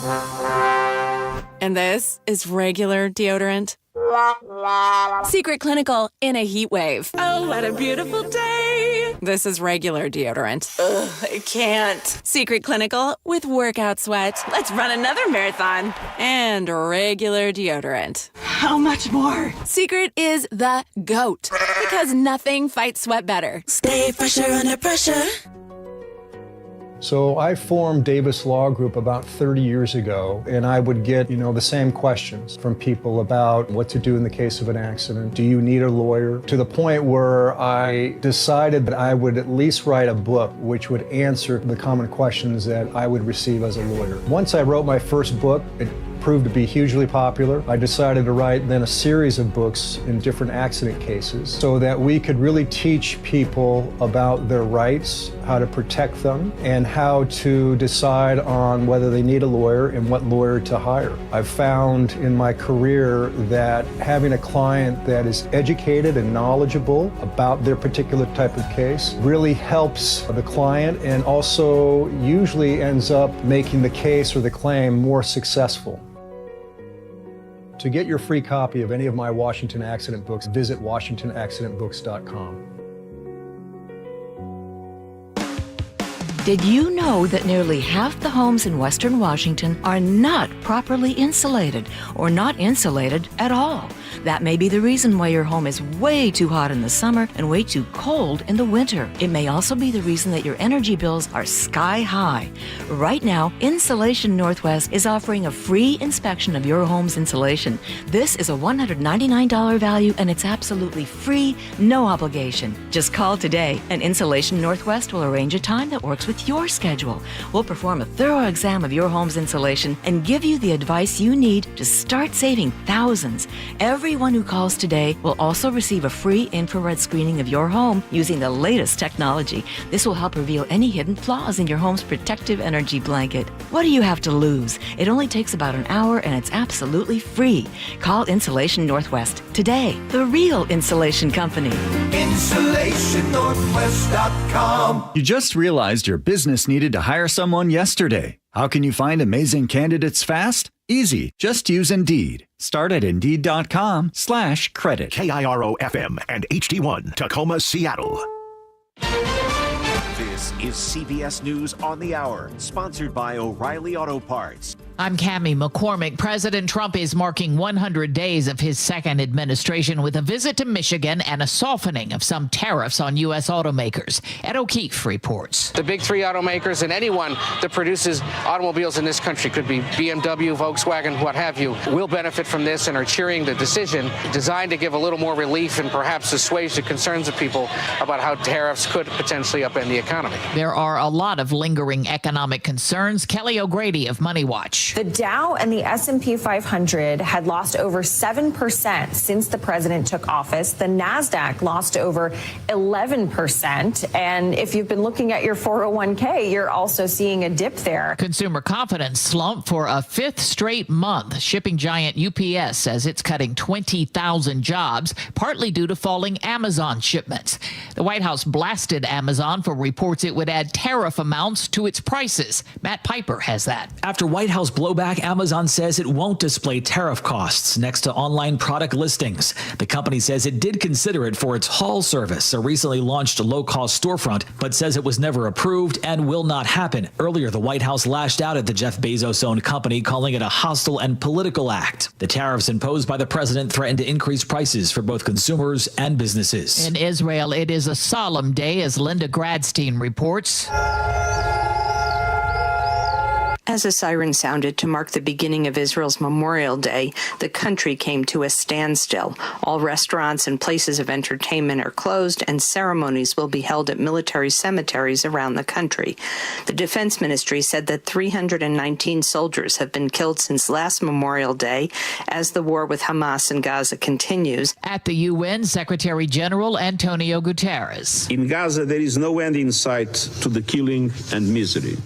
The ceasefire had brought a glimmer of hope, but those embers of opportunity were cruelly extinguished with the shattering of the ceasefire on 18 March. Secretary of State Marco Rubio's warning again the U.S. could step away from trying to negotiate an end to the war in Ukraine. Remy Inocencio reports despite Russia's pledge of a temporary truce next month, the violence goes on. The attacks continue. Overnight, Russia struck Ukraine's southeast and northeast with dozens of drones, guided bombs. There was shrapnel that fell over Kyiv. So this announcement for a 3-day ceasefire, at least for critics of the Kremlin and of Putin, a lot of people are really skeptical about it. On Wall Street, the Dow is up 300. This is CBS News. Think O'Reilly Auto Parts for all your car care needs. Get the parts and service you need fast from the professional parts people at O'Reilly Auto Parts. A deadly crash shuts down part of I-5. I'll have details in a moment, but first from the Beacon Plumbing Traffic Desk. In Tacoma, that crash investigation has all lanes of northbound I-5 still closed near South 84th Street. You're backed up to Camp Murray as people make their way north to State Route 512 to detour there. Travel time Olympia to Tacoma, 52 minutes, 20 longer than usual. Otherwise, your travel times aren't bad. Everett to Seattle, 35 minutes. Federal Way to Seattle, 22. Renton to Bellevue, 15. In Seattle, you do have a crash blocking a lane on I-90 westbound at Rainier Avenue, but traffic appears to be getting around it just fine, and your lake bridges are clear. Traffic brought to you by KIRO Newsradio. KIRO News Radio, 97.3 FM, Northwest News. Now, the latest from KIRO News Radio and mynorthwest.com. Good afternoon, I'm Heather Bosch. Crews are still working to remove pieces of that semi-truck that crashed in Tacoma this morning. The driver died. Witnesses tell KIRO 7 TV. It was like 5 big booms, and it was making super loud screech marks, super loud. I look out the window and I immediately call 911 because I see a semi just on fire, completely on fire. The semi crashed into a power pole and Jersey barrier, scattering debris into the southbound lanes. It's been cleared now. Northbound, again, still closed as crews continue to clean up and troopers work to determine what caused that crash.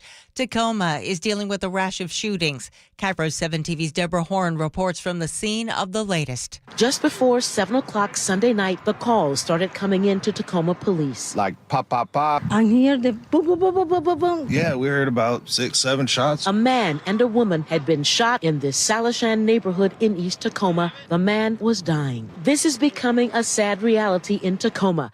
Since January 9th, 11 people have died by homicide here, nearly double the number this time last year. Many of the recent shootings were in East Tacoma.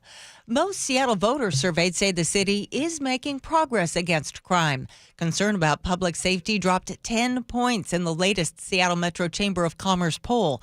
Chamber President Rachel Smith. People are feeling significantly safer visiting downtown at night, and nearly half believe that we've made progress on public safety. While most say they've seen progress in removing homeless camps, homelessness remained the top priority in the survey.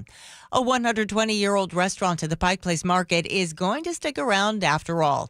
The Virginia Inn was set to close at the end of the month because it could not reach a lease agreement with its landlord. Now the restaurant is posting on social media it's working out a deal to stay. The hottest team in baseball now includes back-to-back American League Players of the Week. Jorge Polanco, his second home run of the night. He is absolutely on fire. Polanco earned the honors after hitting 4 home runs last week with a batting average near 500. Dylan Moore took home the award last week. This weather update brought to you by State Roofing and Exteriors. Cloudy skies today with highs in the upper 50s. It's 56 in downtown Seattle. I'm Heather Bosch. Your best source for local news, serving Western Washington and the world with a KIRO Newsradio app. Always streaming live on your smart speakers. You're listening to KIRO Newsradio, Northwest News. It's the all-new Jake and Spike Show on KIRO Newsradio. Welcome back to the show. We are so excited that you are here, joining us, hanging out with us. We have a lot to get to. Spike, who's sitting up very straight. Thank you very much. Why are you doing that? I was challenged on the text line. Really? Yeah, not about my posture, but about my dismissal of pickleball as a sport. My ridicule. So why are you standing of pickleball, up? Why are you sitting up straighter? Because when someone says the fattest guy on our team could eat your lunch on a pickleball court. I believe that the fattest guy on their team could eat lunch, probably on the pickleball court. Yeah, they did poor choice of words. Yeah, that's like they are correct. I'll challenge him right afterward. And I'm bringing a pasta salad to slow him down. I think the fattest guy on their team could absolutely eat your lunch on a pickleball court or anywhere for that matter. Anywhere, yeah. We'll go bowling after, whatever it takes. Sure. Pickleball court. You can play darts. Are there pickleball teams out there? Oh, yeah. Oh, yeah. Here's what I think would be fun to do, because I do know somebody with a pickleball facility. We should accept that challenge, and you and I could become near professional pickleball players in a very short amount of time. Okay. And we can wipe the floor with those fat pickleball players. We could all compete at the Jake and Spike Open. Absolutely. Pickleball tournament. Invite Pickleball listeners Open. yeah, you betcha. Laura can be on our team. We'll be a co-ed team. She'll be probably the best of all of us. I have an even better idea, which is we should have you guys play against people who consider themselves solid pickleball players in the audience. Literally see how you fare. Yeah. Literally what I just pitched. Yeah. Oh, no. I mean, that's what I thought you were pitching, let's train and become really good. No, so I we want you to go in blind and wipe. These fatties. Okay. No, Laura wants us to go without any kind of, we don't want us to ramp up our skills. Not even a jog. Off That's the what street. I'm saying. Off the street. Off the street, how do you no fare? Training at all? Yeah. So we're just going to go in raw, cold? brute strength. We're just going to raw dog this thing. I got a background. Poor. Yeah. Isn't that where somebody doesn't train for something? No, yes, that's what that means. Am I not understanding what raw dogging is? No, you're not. Sure. Raw pickling, you know? It's called a cucumber. It's getting worse. What was I going to say? I have an extensive badminton background, so you folks who think I can't get up to speed at pickleball. Sure. Because pickleball is closer to badminton than it is tennis. Boom. In the quick reaction. Yeah. You know, in the hand-eye coordination and the quick volley back and forth without a ground contact between serves and lobbies. Well, no, pickleball can hit the ground. It can, but oftentimes it's bing, bump, bump, bump. It's back and forth. They go. Yeah, back and forth, much like badminton. To my point. Sure. Yeah, okay, Laura, you're right. We're off the streets. No so training. Who is this? Who is this? I don't want to point your fingers, name any names. No, name a name. People came out in full. They came at you hard. Full-throated support of pickleball. And someone may have mentioned that the fattest guy on our team could eat your lunch. Which again, technically true. I'm sure they could. And all we have is a phone number, so I can't name from the 425. Gotcha. All right. For whoever that person is, reach back out, text us again, get your contact info so that Laura can get a hold of you in the near future. And tell us what your fat guy likes for lunch, because we'll make it, challenger's choice. All right, so Subway, the winner of the game gets lunch? No, before we play. We're going to feed their fat butts before lunch. And then when they're all lackadaisical. Double pasta side salad, yes. Yeah, what the heck? Yeah. We can make a video out of it. We can show it to the audience. A lot of stuff to get to in this segment, which is what we're going to get into in a second. Also, we really do appreciate, we are getting a lot of good advice on the chat line from YouTube on how to construct our own. Because over the break, I was working on a pickleball. Yeah, people were probably watching you. A cornhole set.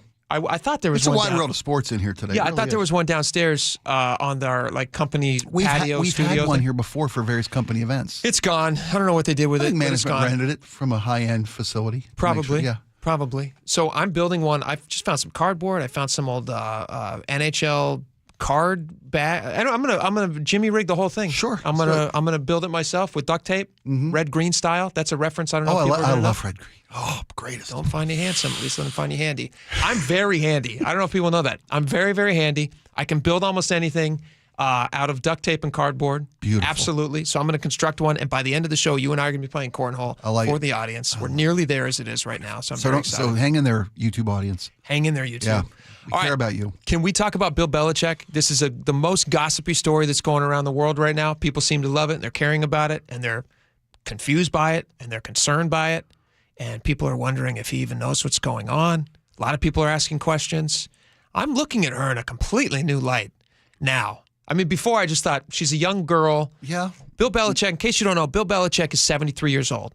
Probably the most successful NFL coach of all time? I think that's easy to say. You could make the argument that he's up there with the George Halas and the Vince Lombardis. How many of the NFL. Yeah, like how many Super Bowls did Lombardi win? Well, those guys played for championships before the Super Bowl. Super Bowl only came around, 60 years ago. So how many NFL's championships do they have? I couldn't, off the top of my head, Hallis and Lombardi, probably more than Belichick. Oh, okay, well. Because they were it of the era. It undercuts my point, so let's ignore No, it. but because they were of the era when those teams dominated. Sure. This is a much more parity-driven league now. Yeah. For Belichick to accomplish the number of championships he's got so many. He's one photo of the two of them. We're talking about his lovely Jordan Hudson. His girlfriend. And I mean that in the kindest way. His girlfriend. He's got one photo here. He's got all of his Super Bowl rings on, and he's got so many. She's got to wear a couple of them. Sure. I mean, that's the biggest thing she's wearing is that Super Bowl ring. Yes. She's a lovely young woman. She doesn't wear a lot of clothing. Incredibly physically fit, and she's proud to show that. I got no problem with that. A lot of people have skin allergies to certain types of clothing. She's apparently allergic to nearly everything. So Bill Belichick, the reason we're talking about this is they did an interview on CBS Morning News, which is generally like a pretty easy. It's softball-esque. It's literally it's like Sunday morning, watchable, light news, light news. And as they're talking to him, Jordan Hudson is there for the interview, and she keeps jumping over and kind of jumping into the interview and shutting it down. She's kind of acting like his handler during the interview. Yeah, she's managing his reaction, his answers to questions. Yes. And she's managing the questions he's allowed to be asked. Yes. And she's inserting herself, and people are like, wait a minute. What is this 24-year-old girl doing? How much power? Because we all assume the same thing, right? 73-year-old dude, 23-year-old girl. She's not bad looking. Again, his aforementioned age. Yeah. We understand the dynamics, or at least we thought we did, of that relationship. Yeah. But boy, this interview certainly made me look at it differently. Absolutely. Yeah. So I'm going to play you a little clip of that, and then we'll talk about it, because his friends now, apparently Bill Belichick's friends, have gotten together and like an intervention on somebody who's an alcoholic or a drug addict or somebody that's doing something with their life. Exactly, yeah. That they're worried about. His friends are now stepping in. They're like, listen, Bill, we got to help you out here. This is a weird situation you're in. But here's some of that CBS interview with Bill Belichick and the CBS Morning News guy. And then you can hear the girl in the background is Bill Belichick's 24-year-old girlfriend. Here she is. Make sure that's the... Jordan was a constant presence during our interview. You have Jordan right over there. Everybody in the world seems to be following this relationship. They've got an opinion about your private life. It's got nothing to do with them, but they're invested in it. How do you deal with that? Never been too worried about what everybody else thinks. Just try to do what I feel like is best for me and what's right. I want to pause it right there. That is absolutely true for Bill Belichick. He does not care what other people think about him. He got some flack for that sweater he was wearing, which looked like a legitimately old Navy sweater he's probably had in his closet for years. He's always worn dumpy sweatshirts and like sleeveless things. He doesn't care what people think. He doesn't care what people think, and he certainly doesn't seem living to now it, with this girl. How did you guys meet? Not talking about this. No? No. It's a topic neither one of them is... Again, she's not sitting in the interview chair next to him. She's off the screen. Off camera, just managing the moment. Just saying we're not talking about this. ...comfortable commenting on. Though Hudson has recently posted about it on Instagram. You joined InstaFace, as you put it. I love that. There's some great pictures of you and Jordan, where you're a fisherman and she's a mermaid. It's charming. It's a different side of you. What's the reaction been like? What's it been like? To have these different sort of photos. There's another one where you're doing, I know you're not into meditation or yoga or Pilates. You're balancing Jordan on your feet, and she's doing kind of the Titanic pose. Yeah, so I'm on some of those social media platforms, but I honestly don't follow them. What he does follow isn't clicks or views, but touchdowns and, above all, wins. Wins. All right, so this relationship with this girl, TMZ has this kind of backstory now. There's some more details coming out about this interview, this strange interview that happened. And they said that apparently she stormed out of the interview at some certain points. Yeah. At a certain point in the interview, which caused a 30-minute delay because, according to TMZ Sports, she was expecting that Belichick would follow after her and also leave the interview. Apparently he did not, according to the story. And so uncomfortable. But she was gone for like 30 minutes, which they pause the interview, and then she comes back, and then they restart the thing. And I'm just wondering what's going on. What's going on here? So his friends now have gotten together, and apparently they're trying to. They've suggested, according to this, there's a Daily Mail piece that talks about this, and his friends have apparently been trying to reach out and get together with him, saying that this thing is a runaway train that he's on. Yeah. What's your take on this? Have you ever had somebody close to you in your life, or have you ever had a friend that does something questionable and I'm sure we all have to some point at some point in life where you see somebody that you care about and that you love investing time or becoming intertwined with somebody who maybe is not the best match for them, who is no longer themselves, and they turn into somebody different, have surrendered their personality, yes, to the sake of this relationship. I mean, Bill Belichick's friends are saying this guy is in charge of everything. He's confident, he's assured, he's a professional, he is almost autocratic, and now he manages every aspect of his life. And that's been the key to his success. He's the head coach of the major college football team, and that's after the most successful head coach of the NFL, of an NFL team in maybe NFL history. Yep. And now here he is, where she's calling all the shots, and he has turned to mush in her hands, as described by his friends who are pulling this intervention and say, "Hey, Bill, what are you doing?" So you asked me if I've ever known someone who's let themselves be transformed, and I'm being kind about that. Sure, I was that guy. I was the Belichick.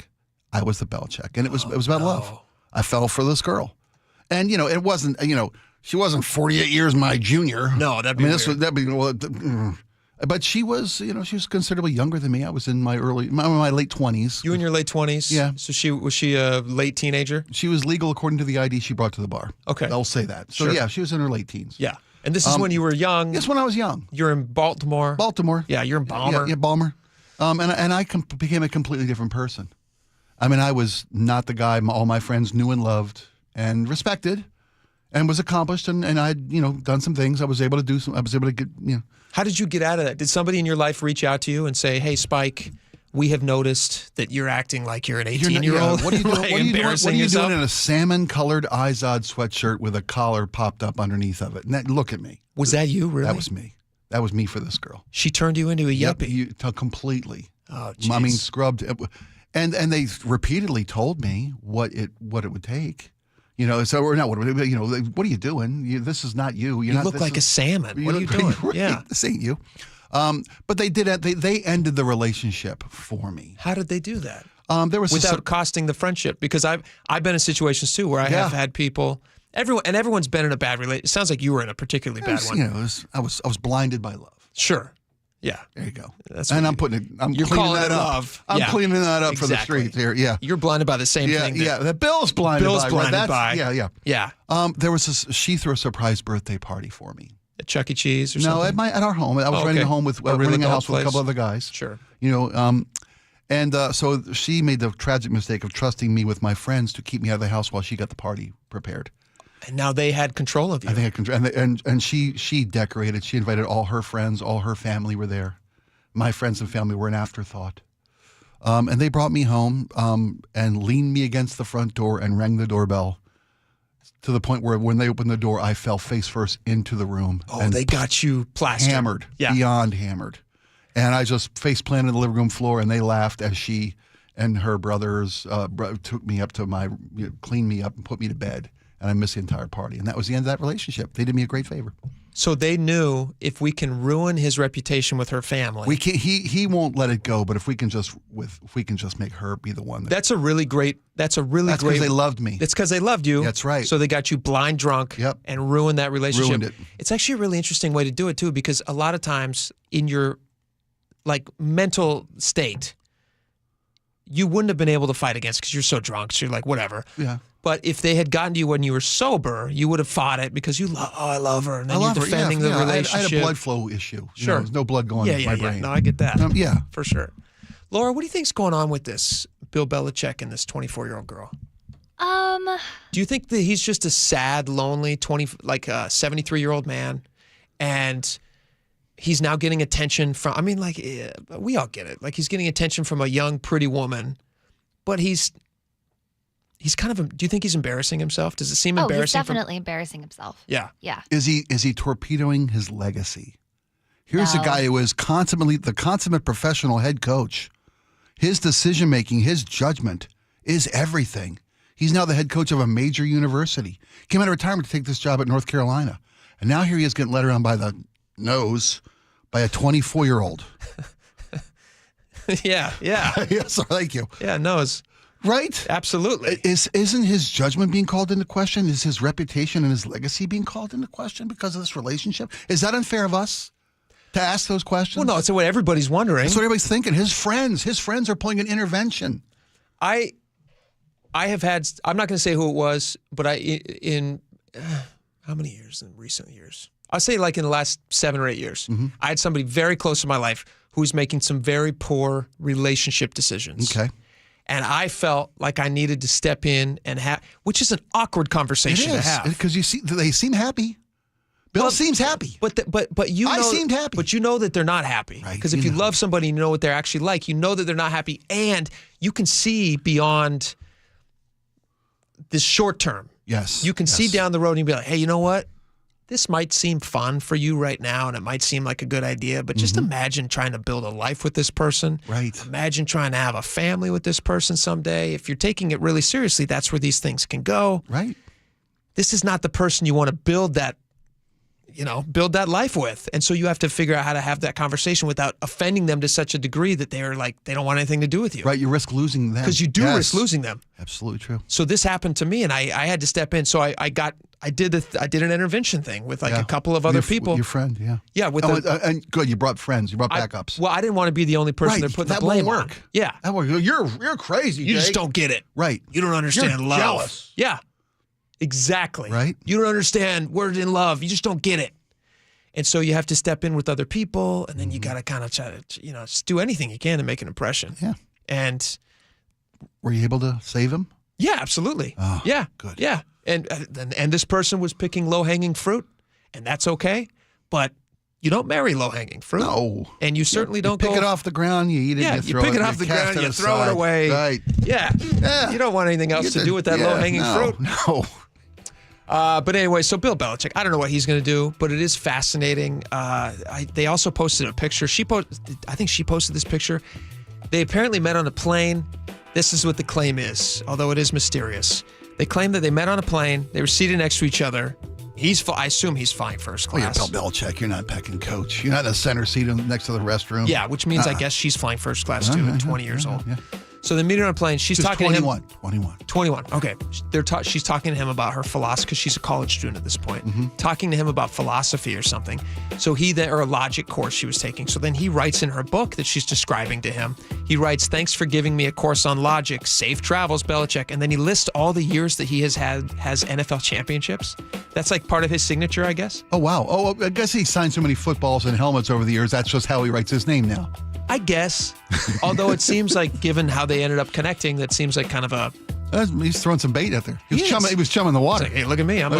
6-time NFL Super Bowl champion. Yes, exactly. Yeah. So, I don't know. The whole thing is odd and weird, and the age difference is strange. Odder and weirder. And now he's being controlled by a 24-year-old with no experience, not much life. It does feel a little bit controlling. Yeah, but not from him. All right. I don't know what's keeping him around. You guys can let us know on the text line. We certainly can't guess at it. Oh, boy. All right, we got a lot more coming up. Jason Rance is going to join us next, talking about SPD is claiming that they're very excited. They got all these new cops. They're very excited, all the hiring and stuff. Yeah, and Jason bragging about the numbers. Not so fast. Don't get so excited quite yet. We'll tell you about that next. Stick around.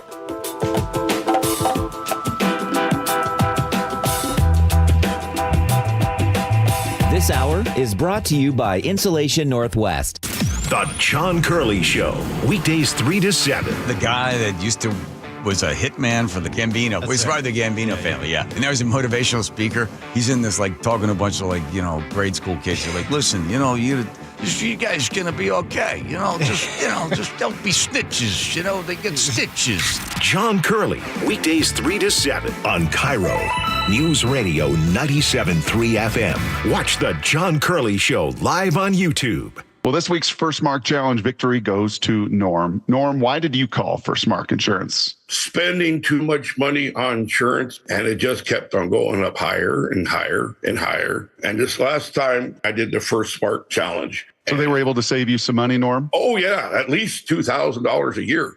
What? At least. Wow. You ever feel like, man, I wish I would have taken that First Mark Challenge earlier? Yes. I mean, $2,000 I could have saved a year, over probably 4 or 5 years. Wow. How would you describe their customer service? Fantastic. beyond expectation. Call First Mark. They treat you like a real person, that they have your best interest in mind. Norm did it. My family did it. You got to do it. And it's totally free. Go take the First Mark Challenge. See how much money they can save you like they did Norm, and how much better your coverage will get to. Maybe you will be our next First Mark Challenge victory I get to talk to. Just go to firstmarkinsurance.com. First Mark Insurance. They work for you. Hey, it's me, second base at T-Mobile Park. In my view, it's pretty sweet.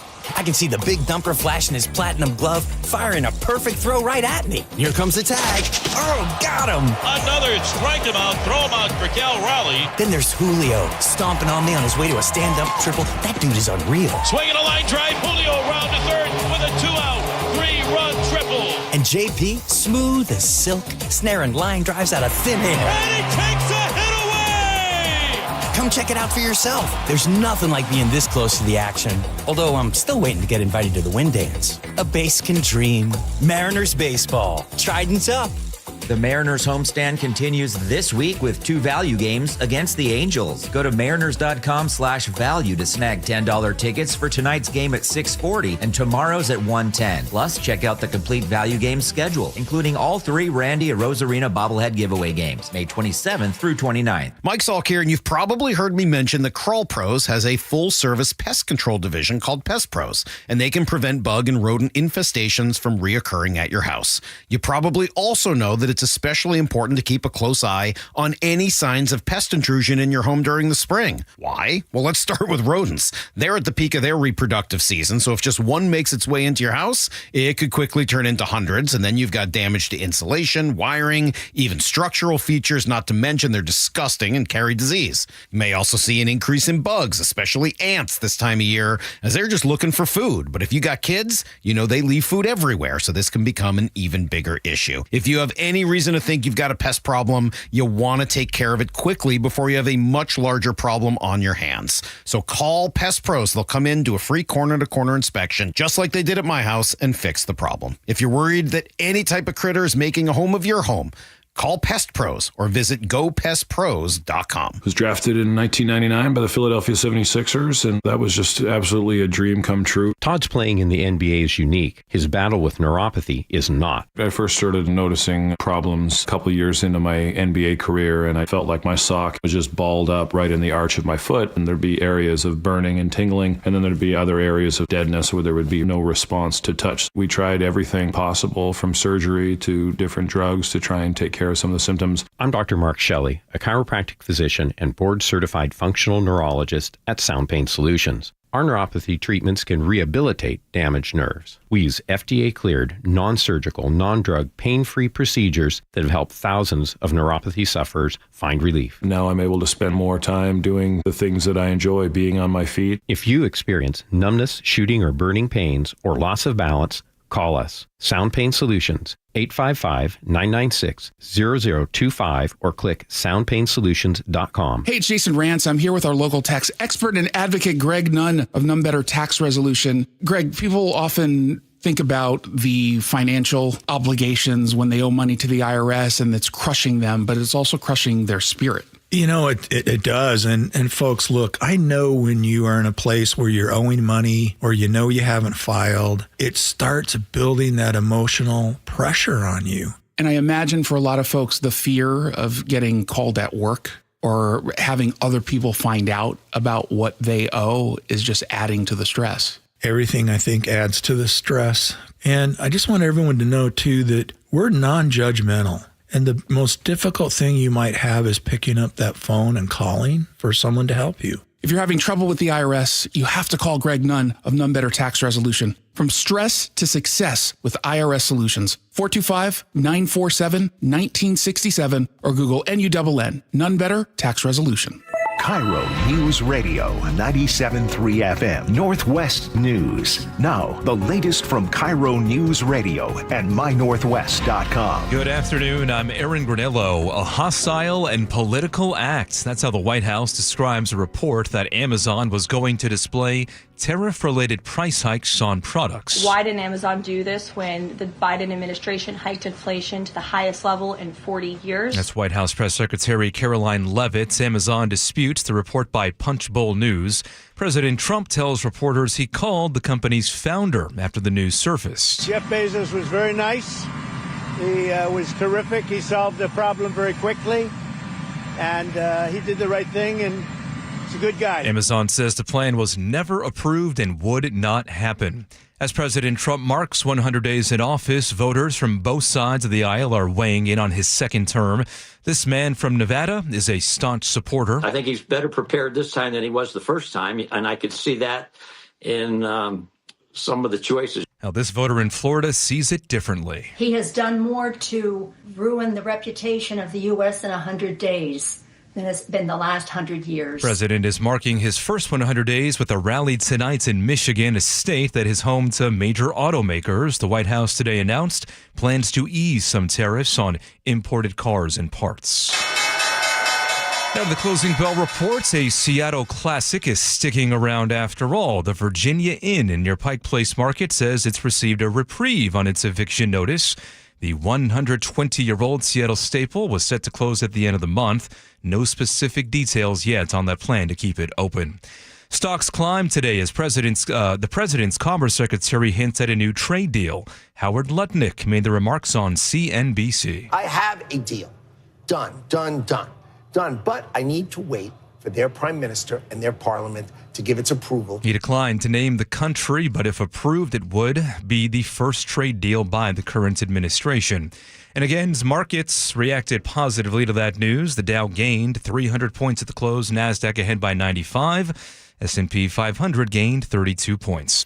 Now to the Beacon Plumbing traffic desk, and we have just cleared that closure on northbound I-5.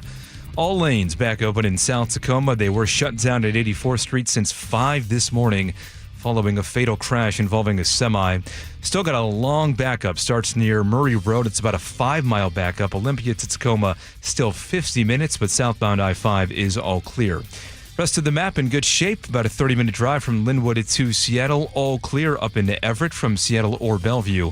Under 30 minutes from Bellevue to Renton, and heads up that westbound I-90 Advantage. It is closed due to police activity. This report brought to you by Beacon Plumbing. For all of your heating, electric, septic, and mechanical needs, stop freaking and call Beacon. Weather now brought to you by State Roofing and Exteriors. Should start to see some clouds clear this afternoon for some sun breaks today, and then warm up kicks in tomorrow, mid-60s on Wednesday, mid-70s on Thursday. Right now, 55 in downtown Seattle. I'm Aaron Granillo, KIRO News Radio. Your best source for local news. You're listening to KIRO News Radio, Northwest News.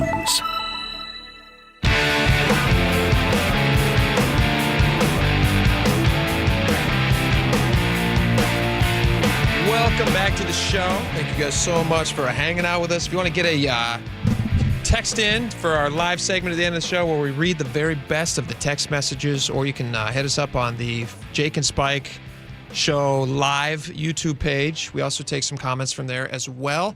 Text line is 888-973-5476. Joining us now in studio, this is a rare treat. Everybody loves him. Everybody's excited about this. They're talking about him. Jason Rantz from 770 KTTH. Jason, welcome to the show. The rare weekly appearance. The rare weekly appearance. Don't undercut yourself. People like it. Oh, no, I know they do. They've been telling me. Jason, earlier we found out, Spike Laughs, earlier we found out that SPD is very excited. They say this is the best news that's happened in a long time. Mayor Bruce Harrell was also very excited about it. They're hiring new police officers. They're bringing a bunch in. There's 60 new hires already at this point this year. Something like 84 hires total last year. But they already have 60 this year. They're on track for 200 new hires, which is their goal. Something that they hope that they're going to hit, but who knows? So everybody's excited, and they're celebrating, and they're playing Kool in the Gang, and it's all a happy time. But you are a little skeptical about this, and tell me why. It's not so much I'm skeptical as I have some context to some of the numbers, which I do think are important. And look, are they cooking the books? They're not cooking the books completely, at least not in the context that I think you mean. Oh, yeah. There is no doubt. There's no doubt that there are more applications coming in and clearly more hires. That is 100% true. Great. There are two realities, though. Number one, the applications is a bit misleading.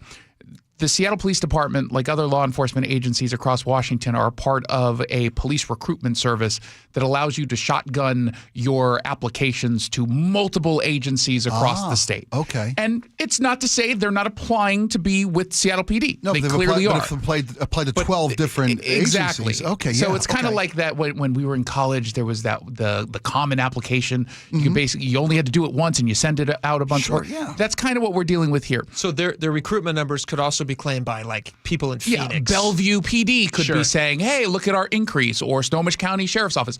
So they could also make that claim. Number two, according to SPOG, the Seattle Police Officers Guild, they have lessened the standards to the point where they are accepting people who have failed the polygraph test as part of the recruitment process. Now, the fear is that some of this is due to past drug use, perhaps, or even gang affiliation. We've seen some of those cases apparently across the country. And there is this general level of concern that it's possible they're letting the wrong people in. And in the context of saying, oh, we're going to get to that 200 mark, officially it's 177 they think they can get to by the end of the year. The concern is, hey, they're making a big deal about the applications. That means there's going to be pressure to hire to fill those 177 spots. Even if the people who are applying are not the best for the job. They might be lessening the standards according to SPOC. So you say that, and those people who failed polygraphs, they're included in the application numbers. They can move forward, but also become cops. Right, but they haven't yet. There's none of these 60 hires.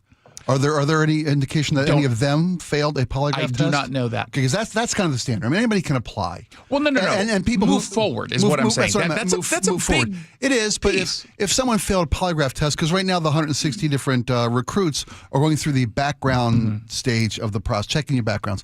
I imagine anybody who failed a polygraph in the application process was moving forward. Those folks would be more intensely scrutinized during the background check portions. If you end up hiring someone who fails the polygraph, you are lessening standards. Agreed. Right, but it's not known that people who we don't know how many. Right. The SPOG says this is happening, but they have they've changed a rule, right? So they used to say if you fail the polygraph, you're automatically out. Now it's you go through a second level. We'll take a look at what happened and why you failed. But again, if the pressure is on to hire, and they're making a big deal about the applications, I think it is a reasonable concern that they might end up saying yes to applicants who they probably should have said no to. Yeah, and it should be a reasonable concern. It's very.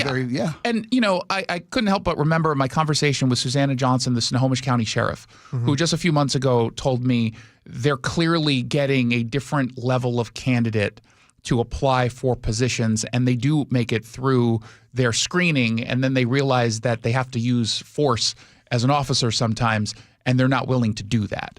There were How a is lot that of possible folks that they get through that? Post BLM and the movement and just the general quote unquote reforms around policing, there were some who thought, oh, well, they rebuilt this police department in a different way, and it's this the softer side of the softer side of law enforcement. Yeah, okay. Well, so they go through it only to realize, well, that doesn't mean, no matter what the reforms are, that you're never going to use force. That is an unfortunate reality. And so she's been noticing that. Is it fair to say that there needed to be a reforming of how they viewed and what they brought in? Because wasn't the part of the applicant pool? Well, yeah, because wasn't the reason for police reform was there was an and I'm not painting all police with this brush, but there seemed to be a tendency for folks who had a little too much aggression in their background, a little too much force in the law enforcement end of it. I reject that. I know that was the claim from some. The data didn't back that up. It just never backed that up. Officers weren't dismissed for excessive force? No, I'm not saying that they weren't charged. I'm saying that when you're looking at the raw numbers, even as a percentage, it's very low. They exist. There's no doubt about it. Well, exactly. I'm just saying that I'm not saying the claim was overstated. I don't think so. I think if the data doesn't back it up, then the claim was overstated. If it led to reforms, I think if there were any, it's too many. That doesn't mean anything. Sure it does. No, it doesn't. What does that mean? That is a bumper sticker talking point. No, if there's one, it's one too many. If people got in who were found to have used excessive force. Yeah, but I guess I'm saying, what does that mean? In every single industry, in every single position, there's always going to be that one who's bad. We go out of our way to make sure that we mitigate the threat of them ever getting into that position, and if they do something, then we go after them. But the whole idea of one is one too many, it's a platitude. Doesn't mean anything. There were far more than one. Yeah, okay. There were far more than one teacher who abuses kids. You just used the same analogy to say there were officers who don't think they'll ever need to use force. Do you think there is, for example, a rampant problem amongst teachers for sex crimes against kids? Absolutely not. No. Why? Nor in have clergy. stories of them. There's more than one. Yeah, sure we do. But that's my one's point. Too many. I'll use the same bumper sticker. One is too many, but it doesn't mean anything. I'm just simply saying you can't use a small percentage to paint a broad brush. Not that you're doing it, but some people clearly do about everyone in the profession. Yeah, wouldn't they begin do to it do easy. that, yeah. They have an easier time, it seems like, doing that with police, but not with teachers. They do it with priests every once in a while. Sure, They get that talking do. You point. bet. They have a little bit better of a case there than it does in these other instances. Agreed. Very interesting. Well, it remains to be seen whether or not they will actually hit that number. If you said 177 is what they're actually hoping to hit by the end of the year. That's where they're on pace as of right now. Because the numbers, we also know how many cops left so far, and that's an important piece. They're expecting to lose 81 cops by the end of this year. So far, up until 2 days ago, it was 25. So that's obviously going to cut into the net gain. Yeah. But again, it is a net gain. That is a positive. But I do think they should probably answer some questions as to whether or not the lessening of the standards is going to impact. The right people are becoming law enforcement officers, And make sure that you're not hiring, like Snohomish County found out, people who are not willing to do the job of being a police officer. We have to use force? What are you talking about? I don't want to do that. I want it to de-escalate. There's a need for more de-escalation. Not when a guy's shooting at you. No, How about that? I gotta use my gun? What? Jason Rance, always a pleasure having you on the show. It's a great time always. Thank you for coming on. All right, we got a lot more coming up. We got some more. This is not sure what to make of this Sanders story. This Shador Sanders. It's an interesting story. It's interesting because the behaviors. I'm interested in why he fell so far in the draft. Yeah, I heard it encapsulated really and perfectly. About exactly what happened? Yeah, exactly what happened to him. Okay. And then how do you move forward? Like, how do you move forward with teams? Because is it an opportunity for him? Is this something that just purely he's having to live down? Or is he going to have the opportunity to prove everybody wrong? Like, I'm thinking of like Johnny Manziel. You remember Johnny Manziel? Sure, of course. Johnny Football, you bet I do. Johnny Football. You bet. We all know how that turned out. So we'll find out what's going to happen. I'd love to hear the what you just I'll give you the encapsulation of the situation. Also on the break, you guys can watch. We are nearly done building our homemade cornhole set. I think it's one of the best things I've ever made. And I have 4 kids. It's impressive. So yeah, check this out. It's an impressive piece of construction. Pretty impressive. Check it out. We're going to be done here soon, and then Spike and I will play. We got a lot more coming up. Stick around. The closing bell is brought to you by Legacy Group Capital Common Sense Lending. Attention! If you owe money to the IRS, this is an urgent message. The IRS is cracking down by sending out collection letters, garnishing paychecks, seizing bank accounts, and putting liens on homes and businesses. They call it enforced compliance, and you better watch out because penalties and interest on unpaid taxes compound daily, making it even harder to get out of debt. Don't let tax debt destroy your life. You need to call Optima Tax Relief, America's #1 tax resolution firm. They're experts in taxpayer assistance programs that can save you thousands if you qualify. A+ rated by the Better Business Bureau, Optima's resolved over $1 billion of tax debt for their clients. Let them fight on your behalf, helping to put your tax problems to rest. Call the tax professionals at Optima now for a free consultation. Call 800-783-8055. 800-783-8055. 800-783-8055. Optima Tax Relief. Some restrictions apply. For complete details, please visit OptimaTaxRelief.com. As a fan, you know all the important sports cliches. And when you save money by bundling your home and auto with Progressive, you can get out there and give it 110%, even though that's mathematically impossible. And remember, failure is not an option. Well, it's always an option, just not a good one. But you're not worried because you've got ice in your veins. You're on fire. How can both of those things be true at the same time? Well, that's between you and your doctor. So get out there and leave it all on the field. Leave what? Who cares? Just leave it and save with a bundle from Progressive. Progressive Casualty Insurance Company affiliates, other insurers. Not available in all states or situations. Seems everything costs more these days. Gas, groceries, and when's the last time you checked your wireless bill? When it comes to big wireless, if you're staying, you may be overpaying. Switch to Consumer Cellular to get the same fast nationwide coverage without the big wireless bill. Plans start at just $20 a month, and now for a limited time, new customers can get their second month free. Call 1-888-FREEDOM, visit a store near you, or consumercellular.com and start saving today. Plans include $5 credit for autopay and e-billing. Taxes, fees, and other third-party charges will apply. See website for additional details. This is a story of the one. As a maintenance specialist for university housing, he knows college students can major in wear and tear. Plus, housing so many students doesn't leave a lot of room to house all the supplies he needs. That's where Grainger comes in. With over 1 million industrial-grade products and fast, dependable delivery, Grainger carries the quality products he needs so he doesn't have to. From a new door hinge to a whole new faucet. Call, click Grainger.com, or just stop by. Grainger, for the ones who get it done.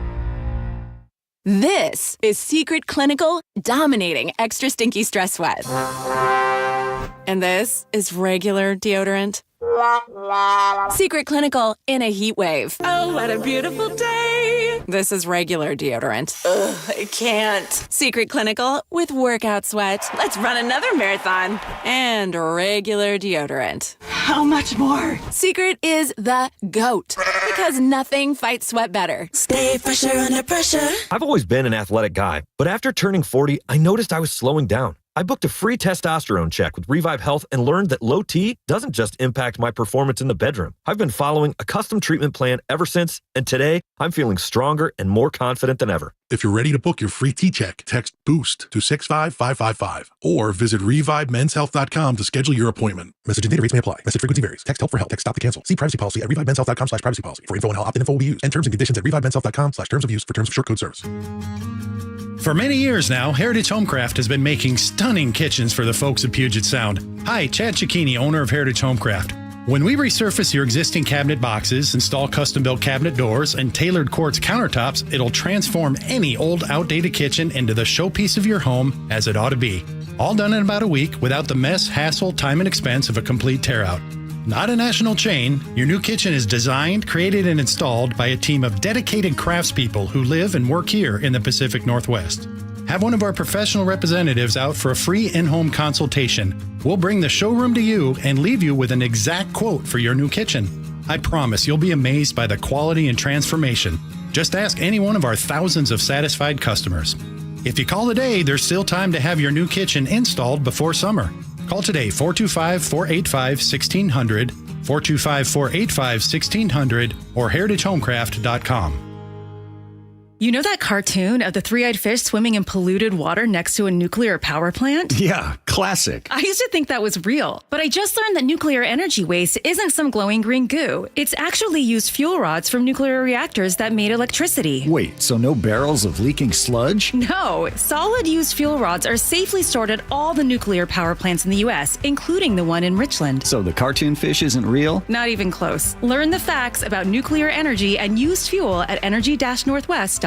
Stop feeling embarrassed about thinning hair and start looking and feeling your best with Hair Grow by New Nordic. Available online at Amazon, Walmart.com, and NewNordicUSA.com, or at your local CVS. Get up to $5,000 in local utility rebates, and Eastsiders save up to $6,000 with the Energy Smart Eastside program. Plus, Home Comfort Alliance is offering up to 10% off all heat pumps and air conditioning systems through April. Visit HomeComfortAlliance.com. It's John Curley for Window Nation. You know, April is a great time to spruce up around the house, especially during Window Nation's Buy 4, Get 4 free sale going on now. You could pay nothing up until 2027, and they'll include a free entry door, too. Why do I trust Window Nation? Because they partner with Milgard in Tacoma to build top-quality windows to their highest standards, and they back them with a lifetime warranty. Hurry, sale ends soon, so don't wait to schedule your estimate at 866-90-NATION or visit windownation.com.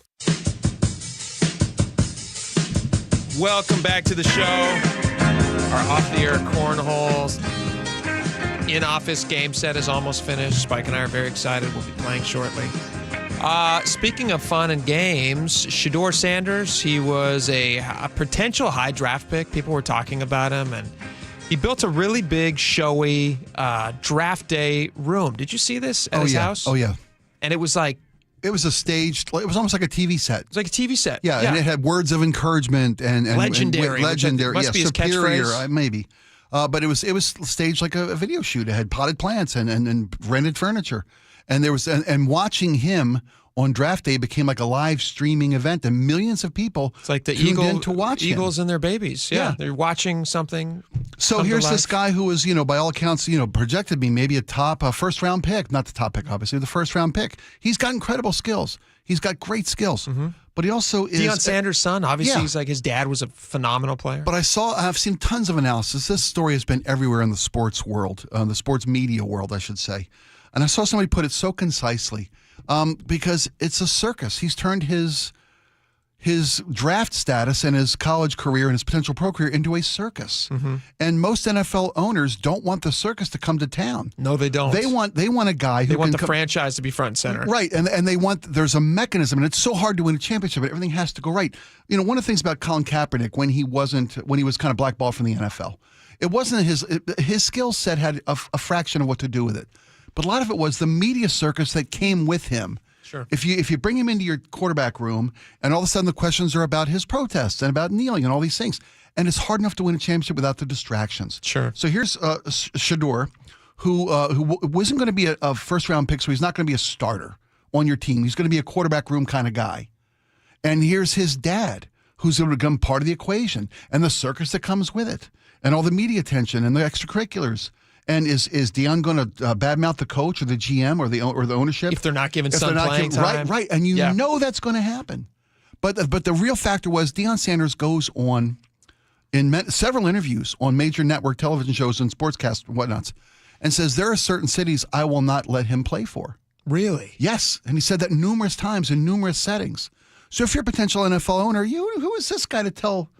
That they will not let me play for. Give your son an opportunity in the NFL. Right. I mean, I think most people would be happy to be signed to any NFL team. It's an opportunity. You can prove yourself. Right. If you're good enough to play, you're going to be successful. And and Shador, who's obviously got skills, but he's never had to compete.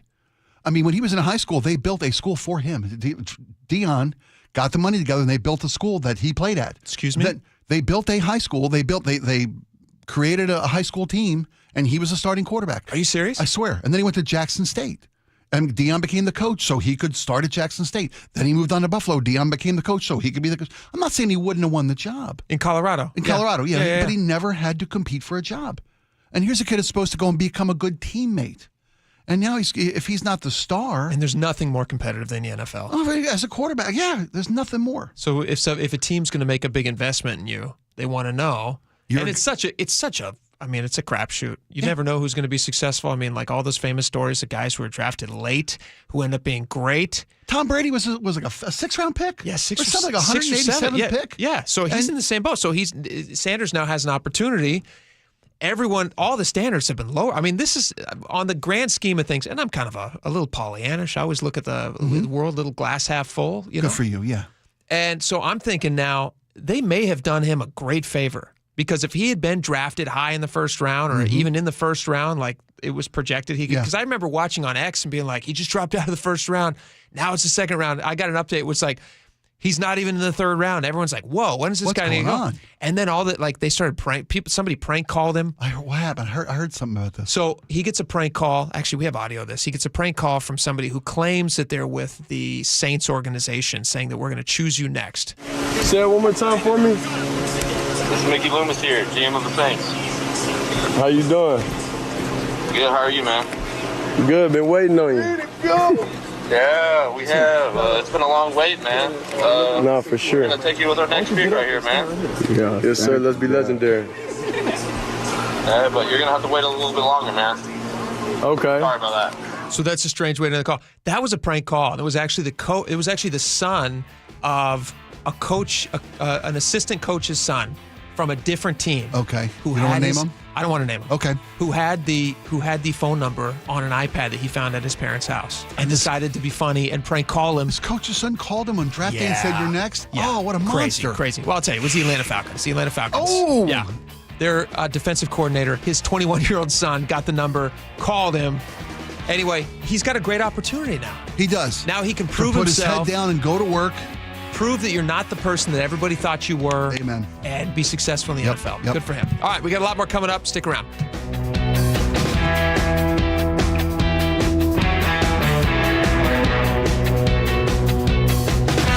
Cold is leaking and rats are moving and moon is creeping and water seeping in. It's hard to be a homeowner, we know. Without American Crawl Space and Pest Services, it is hard to be a homeowner. Dave Ross here. American Crawl are the heroes to call for insulation and pest issues because in addition to their great reviews and decades of experience, they also give out the most PSE insulation rebates of any insulation company in the state. American Crawl, the heroes you call.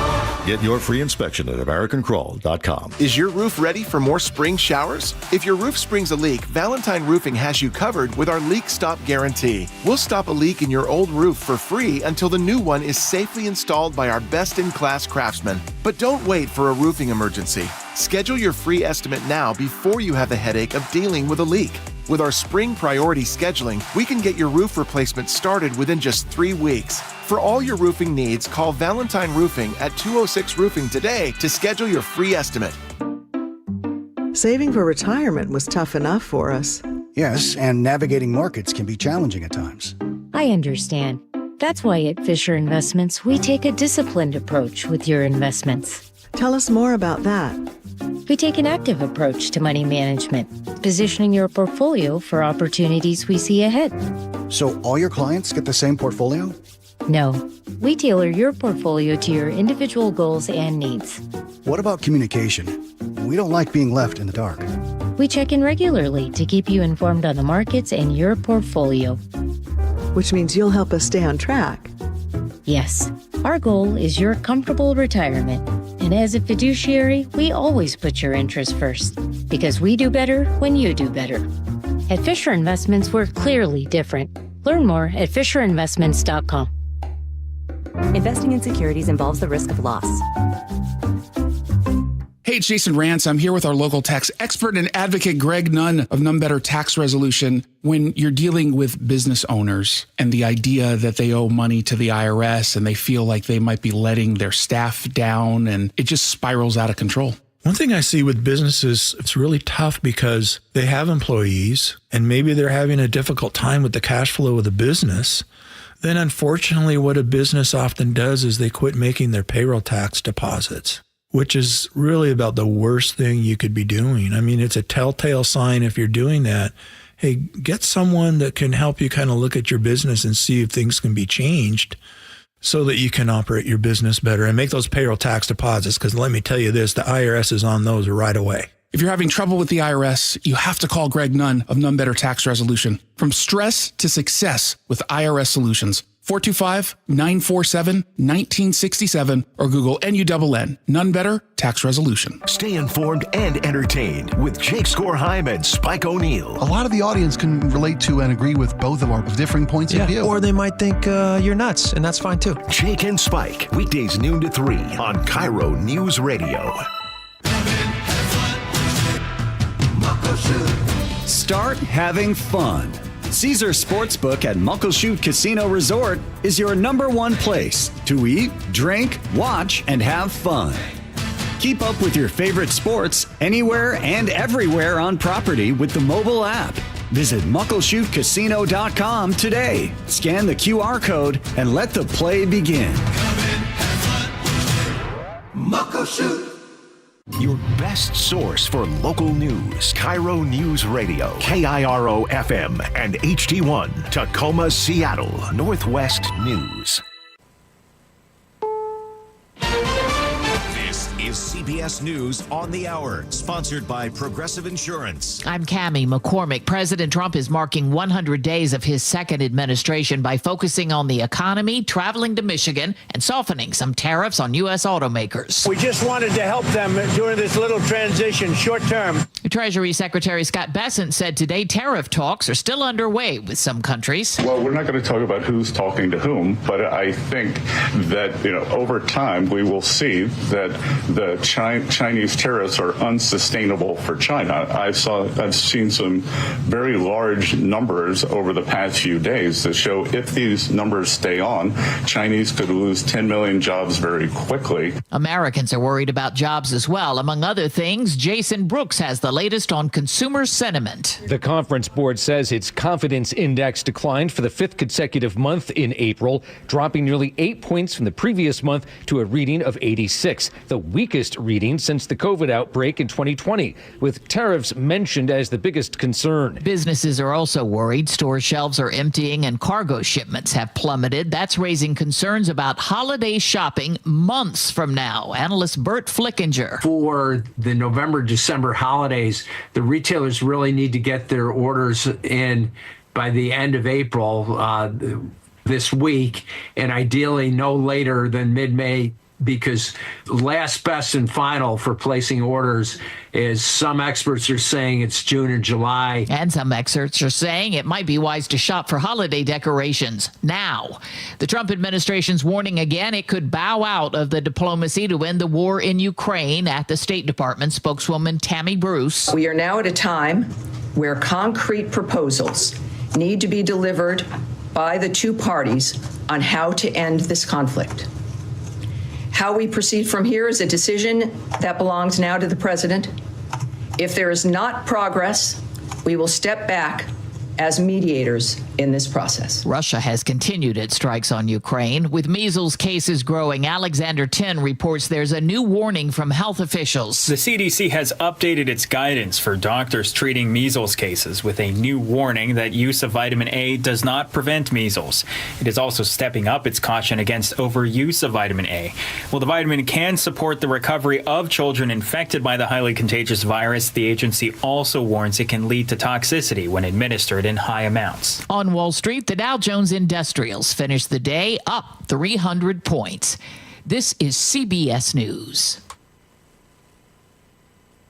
A riddle brought to you by Progressive Insurance. What do your home and auto have in common? Progressive protects them both. It was an easy riddle. Learn more at Progressive.com. Coming up, neighbors wake up to a fiery freeway crash in Tacoma. That's coming up after we go to the Beacon Plumbing Traffic Desk. That crash in Tacoma, now all clear. This is at I-5 northbound in South Tacoma. WashDOT opening the freeway at 84th Street last hour following that fatal semi-truck crash. Right now, looking at a pretty smooth drive from Olympia to Tacoma and also Tacoma to Olympia in good shape, about a 35-minute drive that away. Linwood to Seattle, about a 35-minute trip with the usual slowdowns right as you reach about 520 and approaching the U District. Bellevue to Renton, a 27-minute drive down to Puyallup from Renton. That is approaching 50 minutes. Some slowdowns as you approach Algona and Pacific. Rest of the map, right about average for this time of day. This report brought to you by KIRO News Radio. KIRO News Radio, 97.3 FM, Northwest News. Now, the latest from KIRO News Radio and mynorthwest.com. Good afternoon. I'm Aaron Granillo. State troopers say a semi-truck driver did not survive after crashing into a highway barrier in South Tacoma this morning.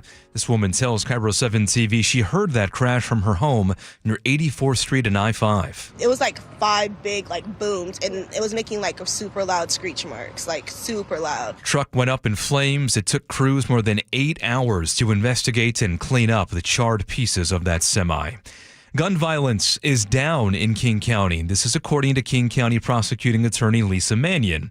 Her office just released its first quarter shots fired report, which shows a 40% drop from the same period last year. We are seeing a continued decrease in gun violence. In fact, King County has just experienced the safest start to a new year that we've had in the past 5 years. Even so, that same report found 13 people have been killed in shootings and 47 were injured. Meanwhile, the survey of Seattle voters shows they feel the city is making progress against crime. Seattle Metro Chamber of Commerce poll found concerns about public safety dropped 10 points. Chamber President Rachel Smith. People are feeling significantly safer visiting downtown at night, and nearly half believe that we've made progress on public safety. Same survey also found homelessness remains the top priority. Some Franklin County Sheriff's Office employees are defying their boss's order, saying it's illegal. As KIRO News Radio's Frank Lenzi reports, the sheriff says He's now dealing with a mutiny. Last week, the Franklin County Board of Commissioners voted to take control of the jail and courthouse security after a state audit, according to the Tri-City Herald. The sheriff then ordered 2 of his employees to remove all the guns in violation of a court order.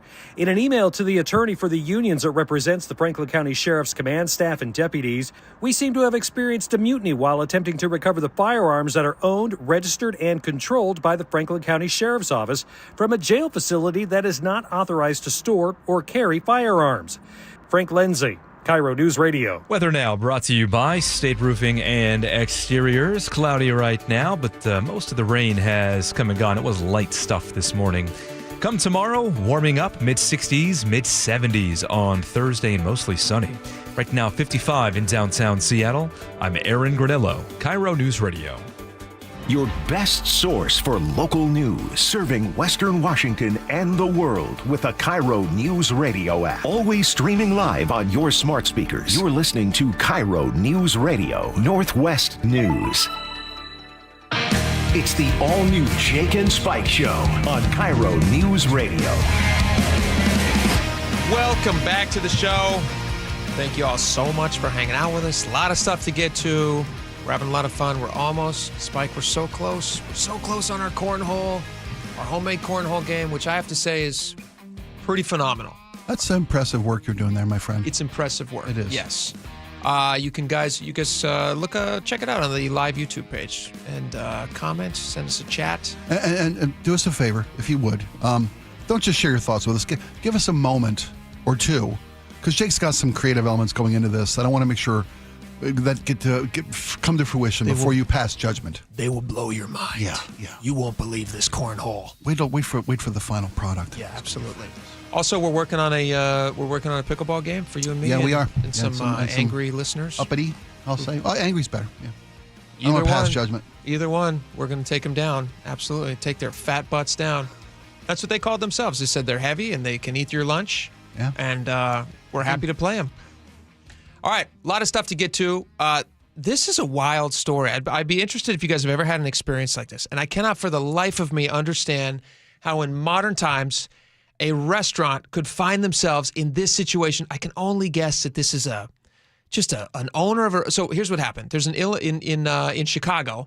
There's a ramen restaurant, and somebody goes into the restaurant, sits down, has a meal. It's about $17 or whatever it is. Mm-hmm.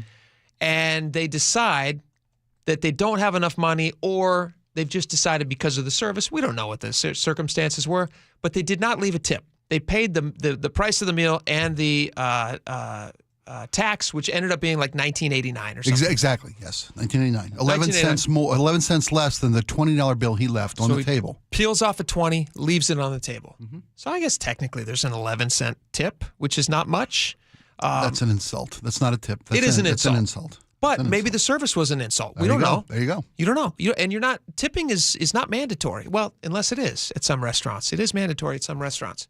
But they do let you know usually ahead of time. They say, hey, if you got 6 or more people. Exactly. Automatically encountered into the bill to protect the wait staff. 20% gratuity. Yep. Yeah, all that stuff. Which I don't love because it just implies that you're going to have fantastic service. Right. And gratuity you might not. is based on performance. It should be. Right. Professionalism. That's what should be. Gratuities. You're grateful. It's in the name. Yes. So the reason the story has gone viral is this guy leaves the restaurant, he walks out of there, and running up behind him is apparently the owner of this ramen restaurant. And Laura, we did correctly beep out everything. Yeah, she's crossing her heart, hoping not to die. Hoping to have a job at the end of playing this Andrew, minute clip. Fingers on the dump button. Oh, she's very good. I know she's the best. I trust her implicitly. But again, we're talking about career-ending mistake here. Andrew's we got a safety net. There's like a tens of thousands of dollar FCC fine, but I think we could cover that. Anyway, so the restaurant owner chases this guy out, and because everything these days is caught on camera, especially when somebody's screaming in your face, we have the audio. A lot of bleeps in here, but he's screaming at the guy because he didn't leave a tip, and the tip on $17 would have been what, $3 if it's good service, 20% before tax. About that. Maybe $4 if we're lucky. If you're lucky. If you round up. If you're tipping on the full taxed amount, which only a fool does. Right. But I often forget and do. Yeah. So this guy doesn't leave a tip, and so this is the response. And I cannot believe a restaurant would do this because think about it. Best case scenario, he recovers what, $3 tip? Yeah. Worst case scenario, this happens, and now the whole world knows that this is what this guy does. I paid for my food. What are you talking? Why are you following me down the street? You need to get the back. You need to get back. Why are you following me? Why are you following me? What do you think? Why are you following me? What are you gonna do? Call 911. Call 911. If you need to settle something, you know who to call. I paid for my food. I handed you $20. You can't charge me more than what the menu say. So what are you talking about? Bro, I'm not legally required to give you a tip. Get the back. Get back. Get back. Bro, I'm not trying to with you. You piece of bro, goddamn yell at me. I'm not trying to with you, bro. You shut your damn. Oh my gosh. Laura. This makes me so nervous just to play. This Right? makes me so nervous If to we play. get through this successfully, do I get a $10,000 bonus? No. Because not at that all. seems only fair. You get a $4 tip. What are you doing? We will tip you. We will tip you, though. I'm out, man. How am I staff supposed to make money? Huh? How's my staff supposed to make money if you don't tip? Again, would it be like a $1.70 maybe, or $2? I guess double that. So Yeah, $3.40, $4 if you're being generous. So raise your price, huh? Bro. We can solve this. Chill, bro. We can solve this. Chill, bro. We can solve this. Chill, bro. I paid for my food. We can solve this. Chill. Come here. We can solve this. Let's go talk to them. What is happening here? What is this guy expecting to happen? Is he having a mental breakdown, the Well, owner of this restaurant? I thought about that too. This is cumulative, obviously. Yeah, it's not the first guy who This hasn't owner's tipped. reaction, is cumulative. People have been stiffing his staff on tips, and his intentions are golden. He's standing up for his staff. Are they golden? Well, if his intent is to stand up for his staff and say, "Hey, man, these are how my people make a living. If you can't afford it, I totally understand and respect it." It doesn't But sound like this is how my But to come out and demand and drag it back in, and you give me my tip. And what is he going to do? What is he going to do to the guy? You can't call 911 because the cops will go like, "What's the crime? He didn't tip."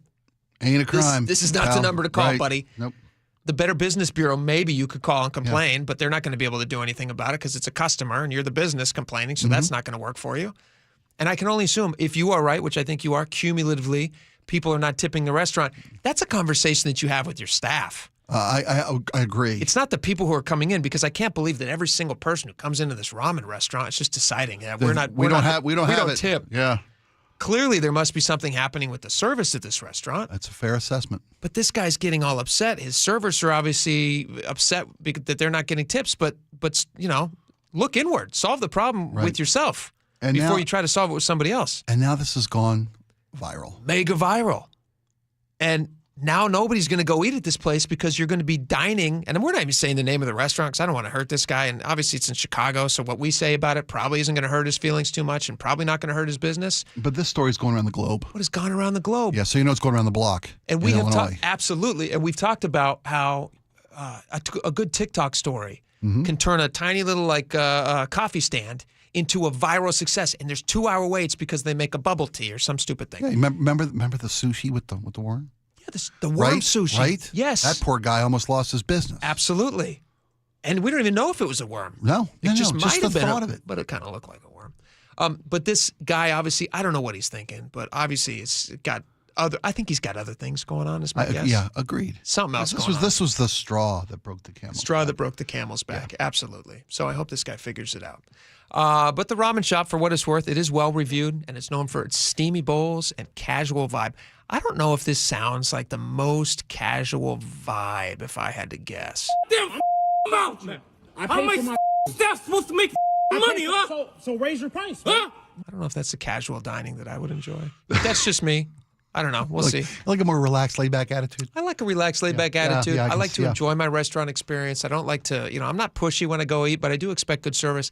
But it's interesting because restaurants are trying to figure out how do we combat diners who we don't like. There's all these ways to review restaurants which can sink a restaurant really fast. Like you do a bad Yelp review. Yeah. They will literally try to find you to try to change your Yelp review because they recognize negative reviews are a really powerful absolutely. thing. And so there's a restaurant owner. This is a really interesting story, and it relates to the one we just talked about. In England, he runs a restaurant called, I think it's called Dorian. Is that right? That's Dorian? correct, yeah. In Notting Hill. In Notting Hill. Very plush, nice area. I know from the movie in the late 90s, early 2000s. Julia Roberts, right? Yep. Hugh Grant. Hugh Grant. Yep.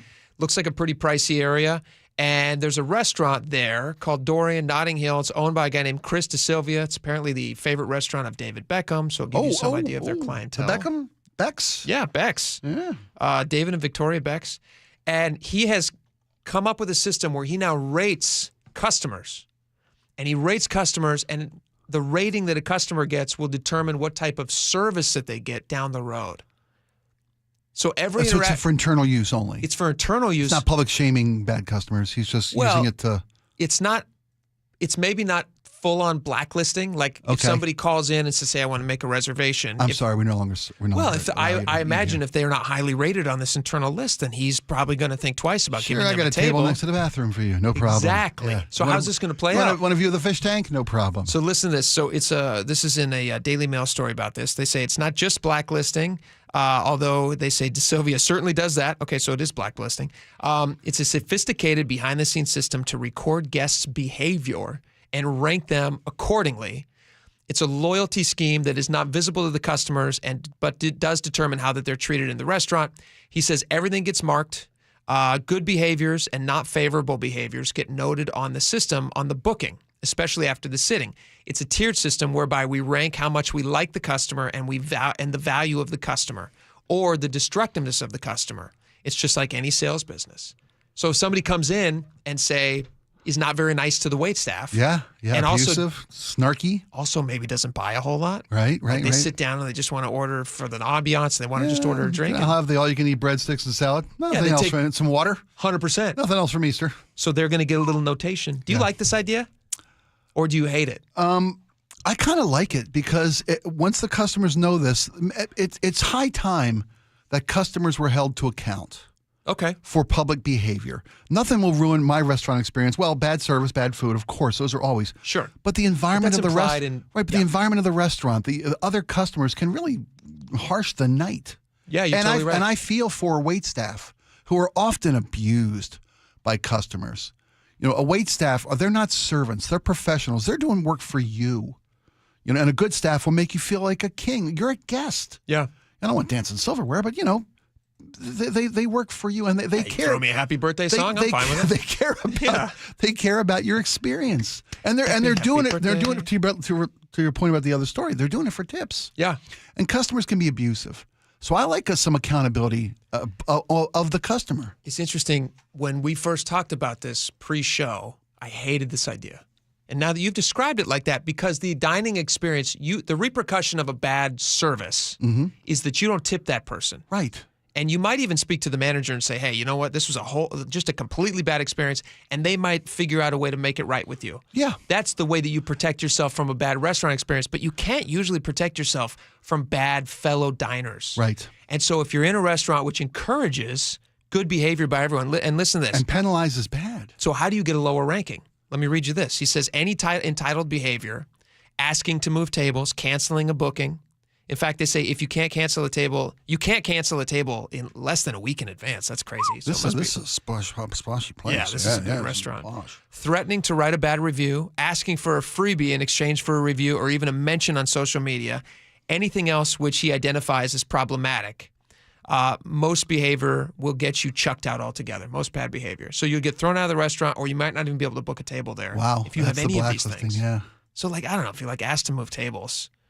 I mean, but I guess if the idea is that when you go into this restaurant, they're going to give you 100% stellar service all the time. Yeah, that's they should. Yeah. And if it's a Beckham restaurant, it's pretty good. Yeah. And the food must be I fantastic. think baby spice I need there. It's a posh spice we're talking about eating. Yeah. Yeah. Come on. Posh. I need sporty spice. Very nice. Right. Yeah. So I kind of like this idea now. I think I could see growing it working. on you, right? Yeah. Laura, would you approve of something like this at a restaurant? Totally. Yeah. I think it's a great thing for waitstaff. And honestly, I feel like waitstaff probably does this already in a low-key way, and this is just them being supported by management, right? Like, if you've got regulars, you're probably keeping track, like, oh, those people again, and then they're not getting as good of service, right? And especially a prestigious restaurant like this, where you're probably fighting other people for a reservation. True. Does anybody else have I have a little bit of a problem with recording people. You know, they you said think there's a video? No, didn't they say they are secretly recording folks? Well, I thought that meant they're recording behaviors, like they're just noting it down. Oh, okay. Fair enough. I guess they could be recording I guess people. if you argued, like, wait, why am I being blacklisted? In fact, they could be like, pull up the tape. Yeah, let's roll the tape. Let's go to the tape. Yeah, I bet you there are videos in here. I don't know that for a fact. But I don't either. But like that's there's security cameras. That's probably. what I assumed. And when you are, in a public place, if you made the decision to come in here, when you enter, you give us the permission to tape you, to record your likeness. I'm changing my mind on this. I hate this. I'm assuming when they say it's being recorded. And you're right, Laura. It may just be that they're writing down, they're taking notes. No, I think they're you're giving right. Reviews. No, I think you're right. I think they're recording. I think they're making a video documentation of this so they can use it against the customer. They said a sophisticated behind-the-scenes system to record guest behavior and rank them accordingly. Body cams. This is body cams on waitstaff. Heat cameras and everything too. Jeez Louise, it's too much. A heat-seeking missile if someone misbehaves. The bomb-sniffing dogs at the door. I wouldn't eat this restaurant. If I knew that they were doing all this, this would scare me because I'd be so worried about getting bad behavior and bad reviews. And then they're going to share this. The problem is if these restaurants start communicating with each other. Yeah, that's what I was Dorian wondering. sorts it out. And now we're talking about a social credit system, which I hate. Yeah. China does this. You can't go on a train if you've had so many things. Oh, no kidding. Yeah, that's the way that they keep people in line. So, this seems horrible to me. So if you have restaurants who are actually now sharing information saying, like, hey, this guy doesn't tip, or hey, he commonly asks for a table to be moved because he doesn't like the smell of the bathroom. He's rude to the staff. Or he's rude to the waitstaff. And maybe the waitstaff is rude to him. Maybe that's the case. Maybe the waitstaff is not good at their job. Which was the case in the earlier story, because if nobody's tipping that other restaurant's place, the guy who chased him down the street for no tip. Bro, we can solve this chill, bro. We can solve this chill, bro. We can solve this chill, You love living dangerously, don't you? I pay for my food. We can solve this chill. Come here. We can solve this chill. Let's go talk to them. Let's go talk to the police. Yeah, I don't like this. This is a bad idea. I think it's a very poor idea. I think he was saying, let's go talk to the waitstaff in that clip, by the way, not the police. Oh, let's find out why you didn't tip. It could go either way. Yeah. By the way, by the way, the owner in that previous story, they're going to chase the guy down the street, nothing but apologetic. Well, of course, because he made an idiot out of He's brought himself. shame on his family and his parents who started the restaurant with wearing him. the name of the restaurant in on the video. T-shirt. Yeah, I think it's more about reputation management, reputation repair. Absolutely. At He's this trying point, to solve yeah. a problem that he Yeah. created for Yeah, himself. he did. Absolutely. But whatever. This second restaurant with a social credit score, they're going to keep doing it. I mean, I do love the people should be held to account for how they behave in public. I'm not saying the social monitoring system you described like in China. That's horrible. People already are held to account. There is this thing that happens in public when like you mentioned, when you go to a restaurant, somebody sitting at the table next to you is behaving badly to the waitstaff. There is this thing that happens where like you become defensive for the waitstaff. Now you're rooting for them and you're on the same team. Yeah. You're going to send them icy glares. Yeah, You're going to look yeah. negatively over at them. I don't know what else you might do, but you might even mention something. Do you ever stand up and speak up to somebody else in a restaurant? Who's just being rude and crass. I've never been in and a situation abusive. like that. No, have you? I have not, but I imagine that I would, because both my kid has been in service. Ryan, Sure. the bartender. Sure. You know, if someone was abusive to a waiter, if I saw somebody berating a waitress or a waiter, and just being rude and offensive and abusive, I'd stand up and say something. I know I would. But I hope you would, and I hope I would. Yeah. I haven't experienced it. Especially when it's like a young person who's like just starting out. being belittled. But the power dynamic that's changing with a restaurant now where you have servers who are going to have the power over the person with the money. You want people with money to come in. Yeah. And you want them to spend money there. Yeah. You're going to be good at serving them and they're going to keep coming in. That's worked for generations. That's worked for a long time. Yeah, So I feel like you're trying to switch it. It ain't broke, don't fix it. Yeah. Yeah. This seems to me like a way that he's trying to he's trying to exclude people from joining the restaurant, coming to the restaurant. Yeah, maybe. And I guess if he makes it harder to get into, that only increases the credibility on the street, and then people are going to fight harder to If you get can't cancel a reservation less than a week out, guy's he's not hurting for customers. So you still like it? I hate it. Laura still it's loves funny it. you changed your point of view. I've kind of changed my point of view about it. We're talking about this. Because we're a couple of fat smart. slob couldn't eat anywhere in the neighborhood because they shared all this hateful information with other restaurants. Yeah, I don't like that. I don't like that a bit. All right, we are going to talk to. This is interesting. There was a search and rescue that happened. 2 search and rescues that happened within 3 days of each other in Index. And we're actually going to talk to the Sky Valley Fire Chief, Eric Andrews, going to join us next. If you're watching on YouTube live, you're going to see his bright, shiny face. He's going to join us. You've set this up on video somehow, Laura, so people can actually see this guy. It's going to be great. You're going to love it. If you're just listening, you won't notice the difference, but tune in. It's going to be a good interview. We'll be right back. This hour is brought to you by Sharp Vision Modern LASIK and Lens. The G and Ursula Show, weekdays 9 to noon. Pike Place Market is going to be car-free for the most part anyway, as part of a pilot project. This could be a fantastic opportunity for Pike Place Market. Mayor Bruce Harrell said that he wants to make the market one of the greatest pedestrian experiences in the country. It's just thoughtful, right? It's thoughtful to think about all of the people that would come down there. Watch the G and Ursula Show live on YouTube, weekdays 9 to noon.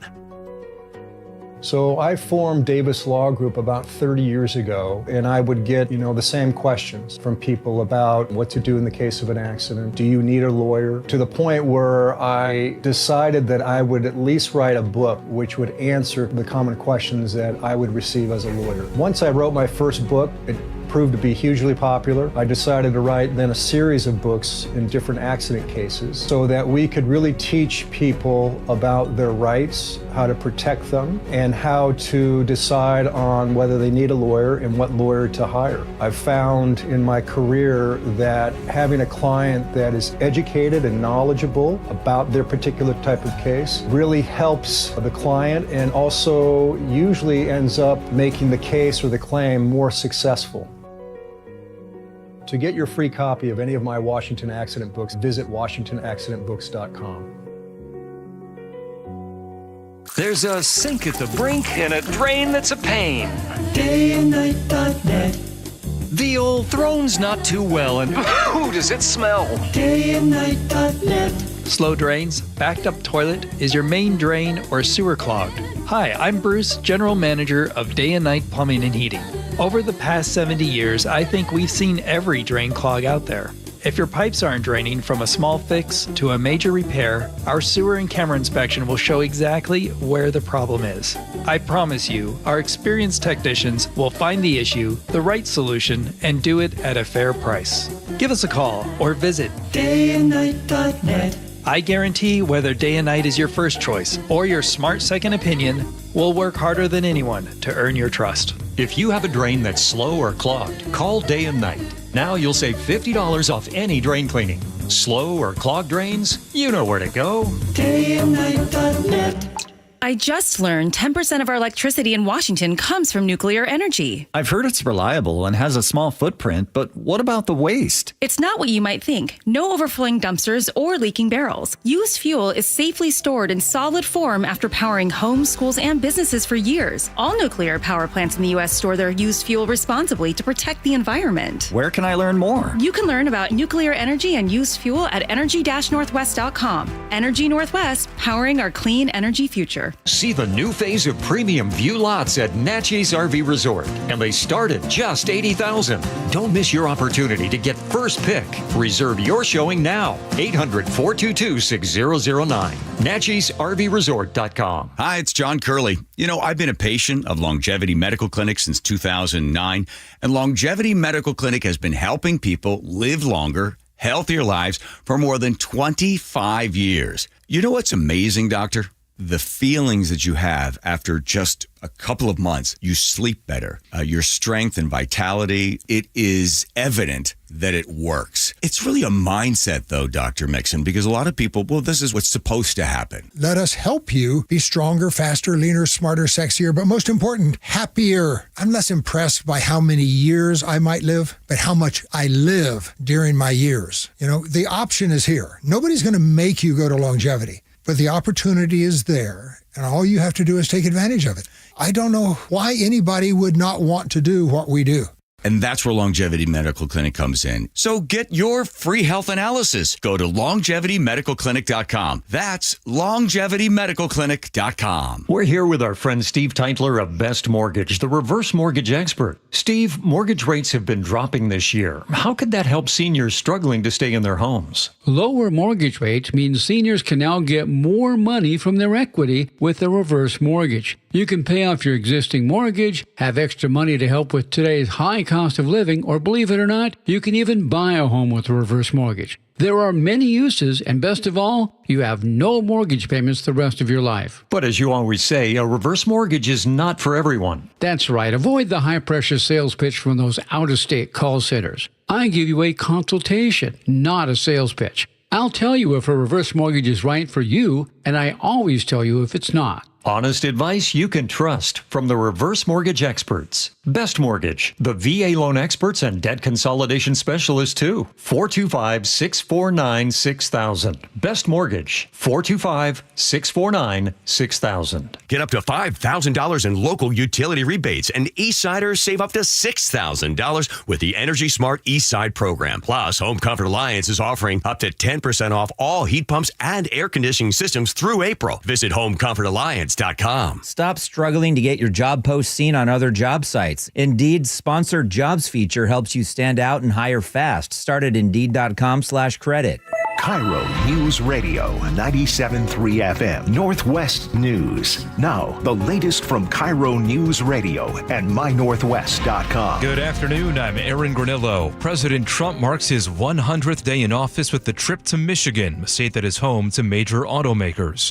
As CBS's Stacey Lynn reports, the president just signed executive orders easing some tariffs he imposed on imported cars. The executive order would give automakers building vehicles in the U.S. relief from part of the president's new 25% auto tariffs. They would receive credits for up to 15% of the value of their cars assembled here. Senior Commerce Department officials say this would give domestic manufacturers more time to bring parts supply chains back home and create more jobs. KIRO News Radio's Luke Ducey has details on another executive order that cracks down on sanctuary jurisdictions.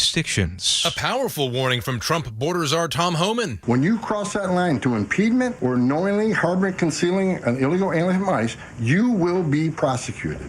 Trump ordered his administration to create a list of sanctuary cities and states that obstruct federal immigration laws. Then he'll send them a letter warning if they get in the way of immigration arrests, they could be sued or see cuts to federal funding. Governor Bob Ferguson has said he's not going to allow the federal government to cut any funding. Luke Ducey, KIRO News Radio. Amazon says it never approved a plan to display tariff-related price increases on items. The company responding following blowback from White House Press Secretary Caroline Leavitt. I will tell you that this is certainly a hostile and political action by Amazon. President tells reporters he spoke with Amazon founder Jeff Bezos. He says the matter is resolved, saying Bezos did the right thing. He called him, quote, a good guy.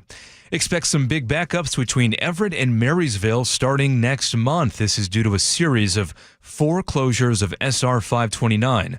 WashDOT's Tom Pierce says the bridges over Steamboat Slough need significant repairs. The northbound Steamboat Slough Bridge is 98 years old. It was part of the original US 99 project that went across there. The southbound bridge is more than 70 years old. Northbound 529 will be closed Friday night until Tuesday night for the next 2 weeks. That'll be followed by 2 southbound closures in May. Now to the Beacon Plumbing Traffic Desk. This report is brought to you by Seattle Sports. Starting on 405 northbound, a collision blocking the center lane at SR 527. Traffic slow starting at 522 approaching Canyon Park.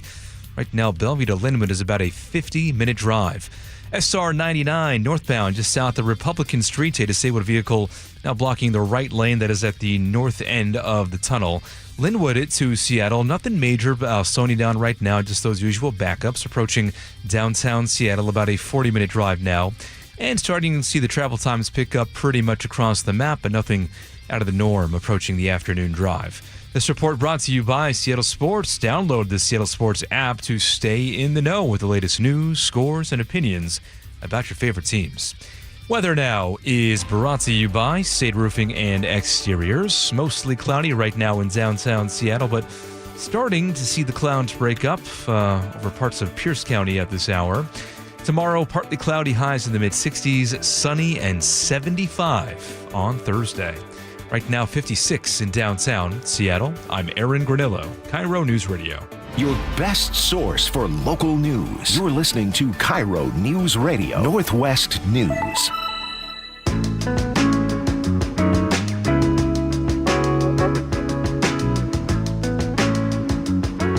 Welcome back to the show. All right, we're just momentarily going to be speaking with the Sky Valley Fire Chief, Eric Andrews, about a couple of rescues that had to happen recently near Index.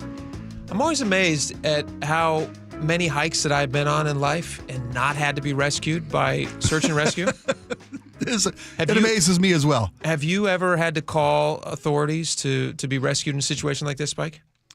Yeah, once. Have you really? Yeah, I literally once. We didn't have to call emergency services, but I had friends that had to literally go get a rope and lower it down to me. I was maybe 13, 14, somewhere in that ballpark. How did you find yourself in that situation? Climbing rocks. We weren't noticing? Yeah, we were climbing rocks, and I got a little too far up, and I was a little too scared to come back. Oh, okay. I got to the point where I couldn't go any further, and I didn't feel safe going back, so my buddies told me just stay. I assume this was in your younger days? This is my 12, 13 years old, yeah. Okay, that makes a lot more sense. All right, I want to welcome to the show right now Sky Valley Fire Chief Eric Andrews to the show. Chief Andrews, thank you so much for coming on and making the time. Yeah, good opportunity. Can you tell me what was the as I understand it, there were two different rescues that happened near Index. It's like separated by only 3 days. Is that right? Yes, that's correct. And go ahead. Sorry. Just gonna say, the first circumstance was a climber on what we call the lower town wall, and she had been. There was two other of her climbing partners, and some protection they put protection in or anchors into the rock as they climb, and a couple of those anchors and stuff let loose, and she fell about 30 feet onto a ledge, which is about 100 feet from the ground, and which luckily there was a ledge there, and had sent a crew up and bring her down with some ropes and stokes. And then a few days later, another climber on the upper town wall, Index is quite a well-known climbing area, fell about 100 feet when, from what we understand, he had a rope that he was using either to ascend or repel. I'm not sure 100 had, but a rock came down just precisely at the right time with the right type of cutting edge, and just cut his rope right in two. Wow. So. Is this a pretty common call that you guys are getting? I mean, is this happening a lot at this specific? It sounds like this is the upper and lower town walls, which is both an Index. Do you guys get a lot of calls out there? No, we usually get about probably 5 to 6 calls a year. It's not real uncommon, but not real common either. There's literally hundreds of climbers on this wall. It's probably one of the most popular areas around the western Washington east side where people will climb. What we're seeing more of actually is there's a new climbing thing, which is not going up large walls like the Index wall, which is about 600-700 feet tall. We're getting more people to do what they call bouldering, and these are actually rocks that are just out in the middle of the area, usually the Reeder Foothills area that we call it. And the rocks are about 12, 15, 16 feet tall, and there's big giant boulders, and they climb up on the top of the boulders and fall into that. That seems to have become very popular recently, and we're seeing a lot more of those types of calls. So they're falling, 15 feet to the ground? Yeah, 15 feet to the ground, breaking legs or arms and things like that. That's a lot more preferable than to be 100 feet up, though. Well, when you're my size and my age, both of them could be death sentences. These are adventurous people, and I'm so glad the Sky Valley has the resources, a Sky Valley Fire and Rescue, to come and help these people out. And you guys work with Snohomish County Sheriff's Office, right? And their Snowhawk and the helicopter comes out? Yeah, when we need a helicopter, well, we usually, there's two types of helicopters. We use Airlift Northwest or Life Flight. Those are medical transport hospital helicopters. But Snowhawk 10 is the Snohomish County Sheriff's Office helicopter, which has a hoisting capability. So on this particular last one, where the gentleman fell 100 feet, we were able to get him out to a point where instead of taking hours to carry him out, they were able to come in and hoist him. They couldn't land there, but they were able to hoist him up into that and then get him to the hospital a lot quicker. So we do work with the Snohomish County Sheriff's Office and the Snohomish County Volunteer Search and Rescue, and also the area fire districts. We all have in Snohomish County, we have a technical rescue team, which is made up of several of the fire districts. So when one agency has a technical rescue, several of the agencies will send their technicians as a group, and we'll work together. That's fantastic. Chief, is this a lower town wall, upper town wall? Is this a a technical climb that people shouldn't attempt this without some experience and some training and of course the proper equipment? Yeah, it's definitely. I mean, there's no, it's vertical, straight up and down, even overhangs. It's definitely for the experienced climber, and it's more. What we do see a lot of people. Unfortunately, we had an incident several years ago where a young boy is up there about 5 years old, and we have a lot of rocks, just like the rock that came and broke this gentleman's rope. They're up there, they're working on something, or they kick a rock down, it falls down. And in this particular case, a few years ago, I had a 5-year-old boy in the head, and he wasn't even climbing; he was just actually walking down around the bottom of the cliff. So, and he was in very critical condition. So scary. It's always good. It's always good to keep an eye out for all that. I mean, it's just good Even advice. if you're walking around there, have a helmet on. Just be careful around there. Last question for you. I think I read somewhere, and I don't know if this is true, but I'd love your insight into this. If somebody finds themselves in this situation and they get in trouble and they need help, one, what is the number? Are they just calling 911? Is that, and then you guys they're directed to you guys? Is that what happens? You guys don't have a special number outside of 911, I take it. No special number. 911 will take them, depending on how close they are, but it will normally take them to the right dispatch center. And if it's not the right dispatch center, they'll quickly find it out and transfer it to the next one, because there are different 911 centers in each county. But so you're close to the King-Snow County line. Sometimes it might actually go to King County, but they're pretty used to that. Find out it's in Snow County, and they send it to our Snow 911. And then my last question is, do you guys charge for somebody who actually needs your help and is airlifted? That's an incredibly expensive thing, and I understand there's a lot of people who have worked for it, the fuel for the helicopter. You guys don't charge? Do you guys charge the people who are rescued, or is that just it's a public service? How does that work? No, it's just like anybody else. I mean, if our people go down and fall over the pier in Seattle or anywhere else, fall off a thing, it's all tax funded. There are a lot of people who wonder how come there's not paying that. The sheriff's helicopter is a lot of FEMA federal money. Sure. And from my understanding, they can't charge for anything, or they lose some of that ability to get federal funding. Well, it's an amazing public service. I'm happy because that could be very cost prohibitive, and somebody might ignore calling you guys because they don't want to have to foot that bill, and they might find themselves in a worse situation. Crazy story. Well, Chief Andrews, thank you so much. Sky Valley Fire Chief Eric Andrews, we really appreciate your time and your insight into this.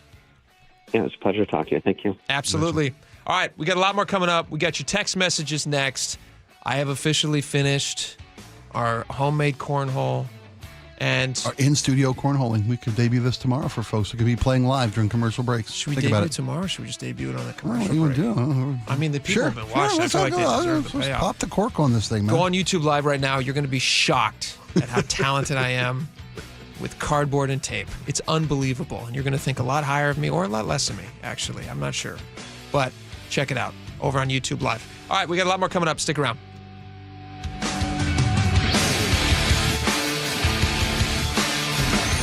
Choke Points with Chris Sullivan. With Choke Points, we try to answer listeners' questions. It can be as simple as a neighborhood stop sign, or it can be as big as the budget for transportation. I don't care. I'll find the answer for you. It's really easy to get a hold of me at mynorthwest.com. We have a direct link there that gets right to me. You can also do it in the app. You can hit me up on the text line. Choke Points, presented by Carter Subaru. Tuesdays and Thursdays on KIRO Newsradio 97.3 FM. Attention! If you owe money to the IRS, this is an urgent message. The IRS is cracking down by sending out collection letters, garnishing paychecks, seizing bank accounts, and putting liens on homes and businesses. They call it enforced compliance, and you better watch out because penalties and interest on unpaid taxes compound daily, making it even harder to get out of debt. Don't let tax debt destroy your life. You need to call Optima Tax Relief, America's #1 tax resolution firm. They're experts in taxpayer assistance programs that can save you thousands if you qualify. A+ rated by the Better Business Bureau, Optima's resolved over $1 billion of tax debt for their clients. Let them fight on your behalf, helping to put your tax problems to rest. Call the tax professionals at Optima now for a free consultation. Call 800-783-8055. 800-783-8055. 800-783-8055. Optima Tax Relief. Some restrictions apply. For complete details, please visit OptimaTaxRelief.com. I saw her texting, coming up to a stop sign. And so I saw the accident coming, and she T-boned us. In the blink of an eye, Crystal's life changed when she suffered a severe spinal injury. The pain was something I had never experienced before in my neck. I got massage therapy. I saw a chiropractor. I was prescribed muscle relaxers so I could sleep. I got depressed. Nothing was relieving the pain. Drugs, sleepless nights, and depression. Sound familiar? I'm Dr. Mark Shelley, a chiropractic physician and board-certified functional neurologist. At Sound Pain Solutions, our treatments include high-dose laser combined with spinal decompression and other comprehensive therapies to rehabilitate damaged discs. We use treatments that are non-surgical, FDA-cleared, drug and pain-free. I was able to get off my pain medicines, and I was able to sleep through the night, and that was what I was desperate for. To learn if you're a candidate for our treatment, call us. Sound Pain Solutions, 855-996-0025, or click soundpainsolutions.com. It's a new year, but many seniors are struggling with the same old problem: high prices and rising property taxes. We're here with our friend Steve Teitler of Best Mortgage, and he says a reverse mortgage may be the answer. Many seniors cannot afford to stay in the home they love. A reverse mortgage gives them access to equity in their home without having to sell. They can pay off their mortgage if they have one, and maybe pull some extra cash out of their home, and best of all, they have no mortgage payment the rest of their life. But as you always say, a reverse mortgage is not for everyone. That's right. Avoid the high-pressure sales pitch from those out-of-state call centers. I give you a consultation, not a sales pitch. I'll tell you if a reverse mortgage is right for you, and I always tell you if it's not. Honest advice you can trust from the reverse mortgage experts. Best Mortgage, the VA loan experts and debt consolidation specialists too. 425-649-6000. Best Mortgage, 425-649-6000. Hey, Brock Ewart here with my buddy Dave Taylor from First Mark Insurance. You know, Dave, I love sport. You love sport. And I love sitting with coaches and hearing their game plan each and every week. What are the keys to a First Mark Insurance game plan? It's a great question, Brock. I think there's really 3 keys to a great game plan with us. Number 1 is we want to make sure that our clients have the correct coverage for their unique specific needs. So that's number 1. Do you have the right coverage? Number 2, once we have the right coverage, are we getting that coverage at the most competitive price possible? And then last and not least would be, once we have the right coverage at the most competitive price, are we providing world-class service to those customers so that when they need it, they have someone there that's got their back? Those are the 3 keys to a First Mark Challenge victory. And man, am I so glad Molly and I took the challenge. We are one of so many through a decade plus of being a First Mark Challenge victory. You can too. Just simply go to firstmarkinsurance.com, firstmarkinsurance.com. Hey, it's Jason Rance. Our local tax expert Greg Nunn wants taxpayers to know the IRS is now going after older cases very aggressively. If you received Form CP-504 from the IRS, do not ignore it. Be proactive and resolve your situation with Greg Nunn, N-U-N-N, None Better Tax Resolution. Hi, Chad Cicchini, owner of Heritage Homecraft. You may have known us for our unique cabinet refacing projects, but I'd like to introduce our full bathroom remodeling service. New tub, shower, floors, counters, and of course cabinetry. Same commitment to quality and value, same full service, just another way to serve the folks of Puget Sound. Call today for a free in-home consultation. Heritage Homecraft, 425-485-1600, 425-485-1600, or heritagehomecraft.com.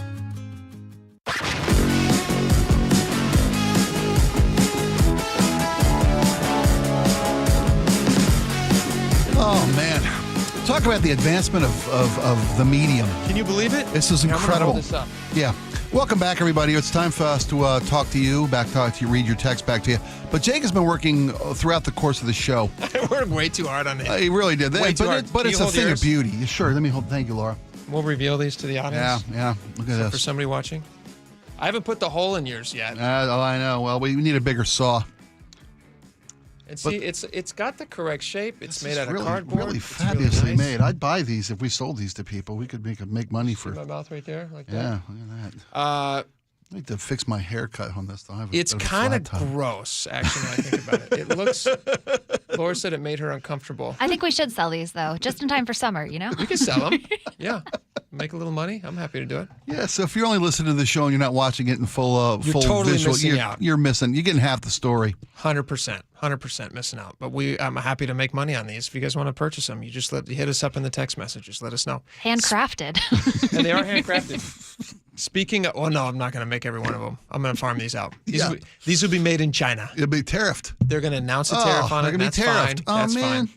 All right, we got some text messages. Let's read these before we run out of time here. Let's see here. Laura, start us off. On the strength of Seattle's police force, 425 says cops. Could it be our cost of living? Which is an interesting theory. Interesting. That's a factor. Absolutely. You bet. JG in Tacoma says, how can defund the police play a role in anything? SPD got an increased budget in 2020 and the year after. Look into that. I don't understand what they're saying. Are they saying that defund the police did not play a role in this? That's what they're saying. That's incorrect. Well, I think that's hard to make that argument if you look at how many people left the industry. Yeah. Left the career. Yeah, they walked away and from it wasn't it. just in this town. That was a nationwide trend. They were not getting the support they needed from their higher-ups. They were putting themselves on the line, liability for them. Ed and Ken says, I'd like to see the numbers of how many of those hired over the past 2 years are still there, how many failed trainings, left for other departments, etc. They only mention hired numbers because they don't want to talk about net numbers. Interesting. Very interesting. Laura, go for it. On Jamie Tompkins' lawsuit after her alleged affair with Chief Adrian Diaz, John and Renton says watch them end up together once they both cash out. They'd be a very rich couple. Wow, that's what an interesting thought. That's not gonna happen. I think you have to put a caveat in the settlement. If you give either or both of them a cashed out settlement, if you end up dating this guy within 2 years, you pay us back every You're going to cent. have to every give the money cent back? because we were right and you were wrong. Maybe, yeah. Is pickleball a sport? 425 says, I've watched professional pickleball on TV. There are a number of college tennis players who have sponsors now in the pickleball leagues. Yeah, probably. Graham says pickleball is just tennis for fat, lazy Americans who don't want to move as much or old folks who just can't move so much because of arthritis and such. I used to feel that way too, Graham, but let me tell you what I found. It's a very competitive sport. People love it, and they're talking about it. 253 says go play. After 15 minutes, you will be dead. Pickleball is hard. Yes, it's a sport. I really do want to. I do want to get a game set up for us, Spike, with some listeners. Yeah, I do too. Who We feel can like make they this can happen. challenge us. I think Yeah. they can make it happen. Yeah. Go for it. Erica says, crap. Shouldn't have looked up cornholing without checking my filters first. Whoops. Yeah, always use the word sport. Cornhole, sport. Yeah. No image searches. Ouch. David the Milkman says, Spike, you kidding me? Pickleball is a serious sport. If you play it, it's serious, like any sport. If you play it serious, like any sport. There you go. Fair enough. That Vicky says the story goes it was invented by an older gentleman on Bay Bridge Island, so his whole family, grandparents, kids, grandkids, could all play a game together. What could be sweeter than that? Oh, that's nice. Don't she feel bad now? I don't feel bad. RB in the 368 says, Mike Lefko is also a pickleball fanatic, like an unhealthy obsession with pickleball. You and I, after we get done just cleaning the clocks of these listeners, these fat listeners who said that they could eat our lunch, most of our listeners are healthy. And very attractive. Yeah, it's ironic that the bigger ones would But these speak up. ones who said even our fat guys, we're using their own words. It's even our fat guys who could eat your lunch. We should play Mike Lefko and Jacob Rummel, who both play. And they're internal here. We could play. Fair them. enough. Yeah. We'll see if there's any athletic ability involved at all. We'll take them out. Yep. On cornhole, Doug in Mount Vernon says, in-studio cornhole competition, Laura has to delegate the job of going upstairs to management to borrow somebody's putting green. Sure. Yeah. On Bears and Cougars in Issaquah, Scott in Auburn says most Cougars in Issaquah are at the senior center, no? Ouch. Ow. Boom. We're off. I like it. Jim in the 360 says, to identify brown bear scat, it will smell like pepper and contain small bells. You know that joke? They say shake bells in the woods. Yeah. That's how you know if it's bear. It smells like pepper spray and it's got bells in it. That makes sense. Great joke. Because they've eaten you. Yes, exactly. I get it. I get jokes. On Bill Belichick and his girlfriend, 253 says, are you guys also jelly? No, I wouldn't say it's jelly. I'm fascinated. I'm very happily married. Spike, I know you are too as well. Plus, I know what creepy looks like, and that's what it looks like. I might be jelly. That's a rich guy. He is a And very she's rich in guy. control. Also, he probably doesn't have like a ton of time left on Earth compared to how much time she has left on Earth. So it could be a good sitch. I'm fascinated by what's happening there because it's not like he's just a nameless rich old man who's dating a young woman, which happens a million times a day. He is an unbelievably famous rich old man who is famously in the public eye doing interviews with CBS News, dating a young woman who's controlling. Apparently very controlling. Yeah. And we're watching it all play out in real time, which is fascinating. Ron? Go ahead. You read Ron. I was going to say on the restaurant that rates and ranks their customers. Jesus and Ken says, I had a job where I told a client never to come back. The next day she did and talked to the owner. The owner asked, if he told you never to come back, why are you here? Best job I ever had. No kidding. Nice. Way to have your staff's back. Fantastic. All right, Spike, last one. You pick it. 253 says, Canada does this and records people that are 86th from bars, and it's face recognition to enter. Oh, I don't like the sound of that. No, thank you. That's why I don't go to Canada anymore. All right, we got a lot more coming up tomorrow, but for today, we do have to go. John Curley's coming up next. Pay attention there. Listen to him. You're going to love the show. We're excited to see you back tomorrow. It's going to be a great show. Bye-bye.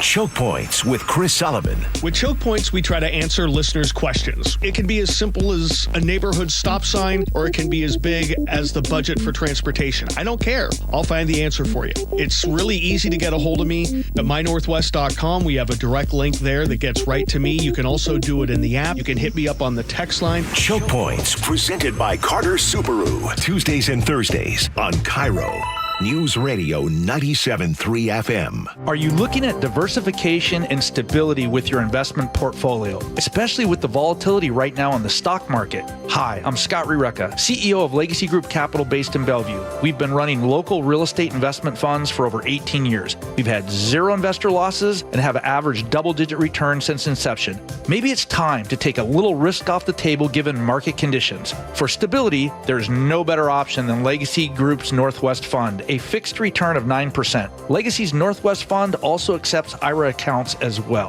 Find out why over 1,000 local investors have invested over $250 million in our Legacy family of funds. Get in touch with us today. Legacy's Northwest Fund returning 9% has limited opening for new investors right now. Call 425-635-4700 or visit legacyg.com. That's legacyg.com. This is not investment advice. Legacy investments available to accredited investors only. Details at legacyg.com. Well, here in our region, it's really common.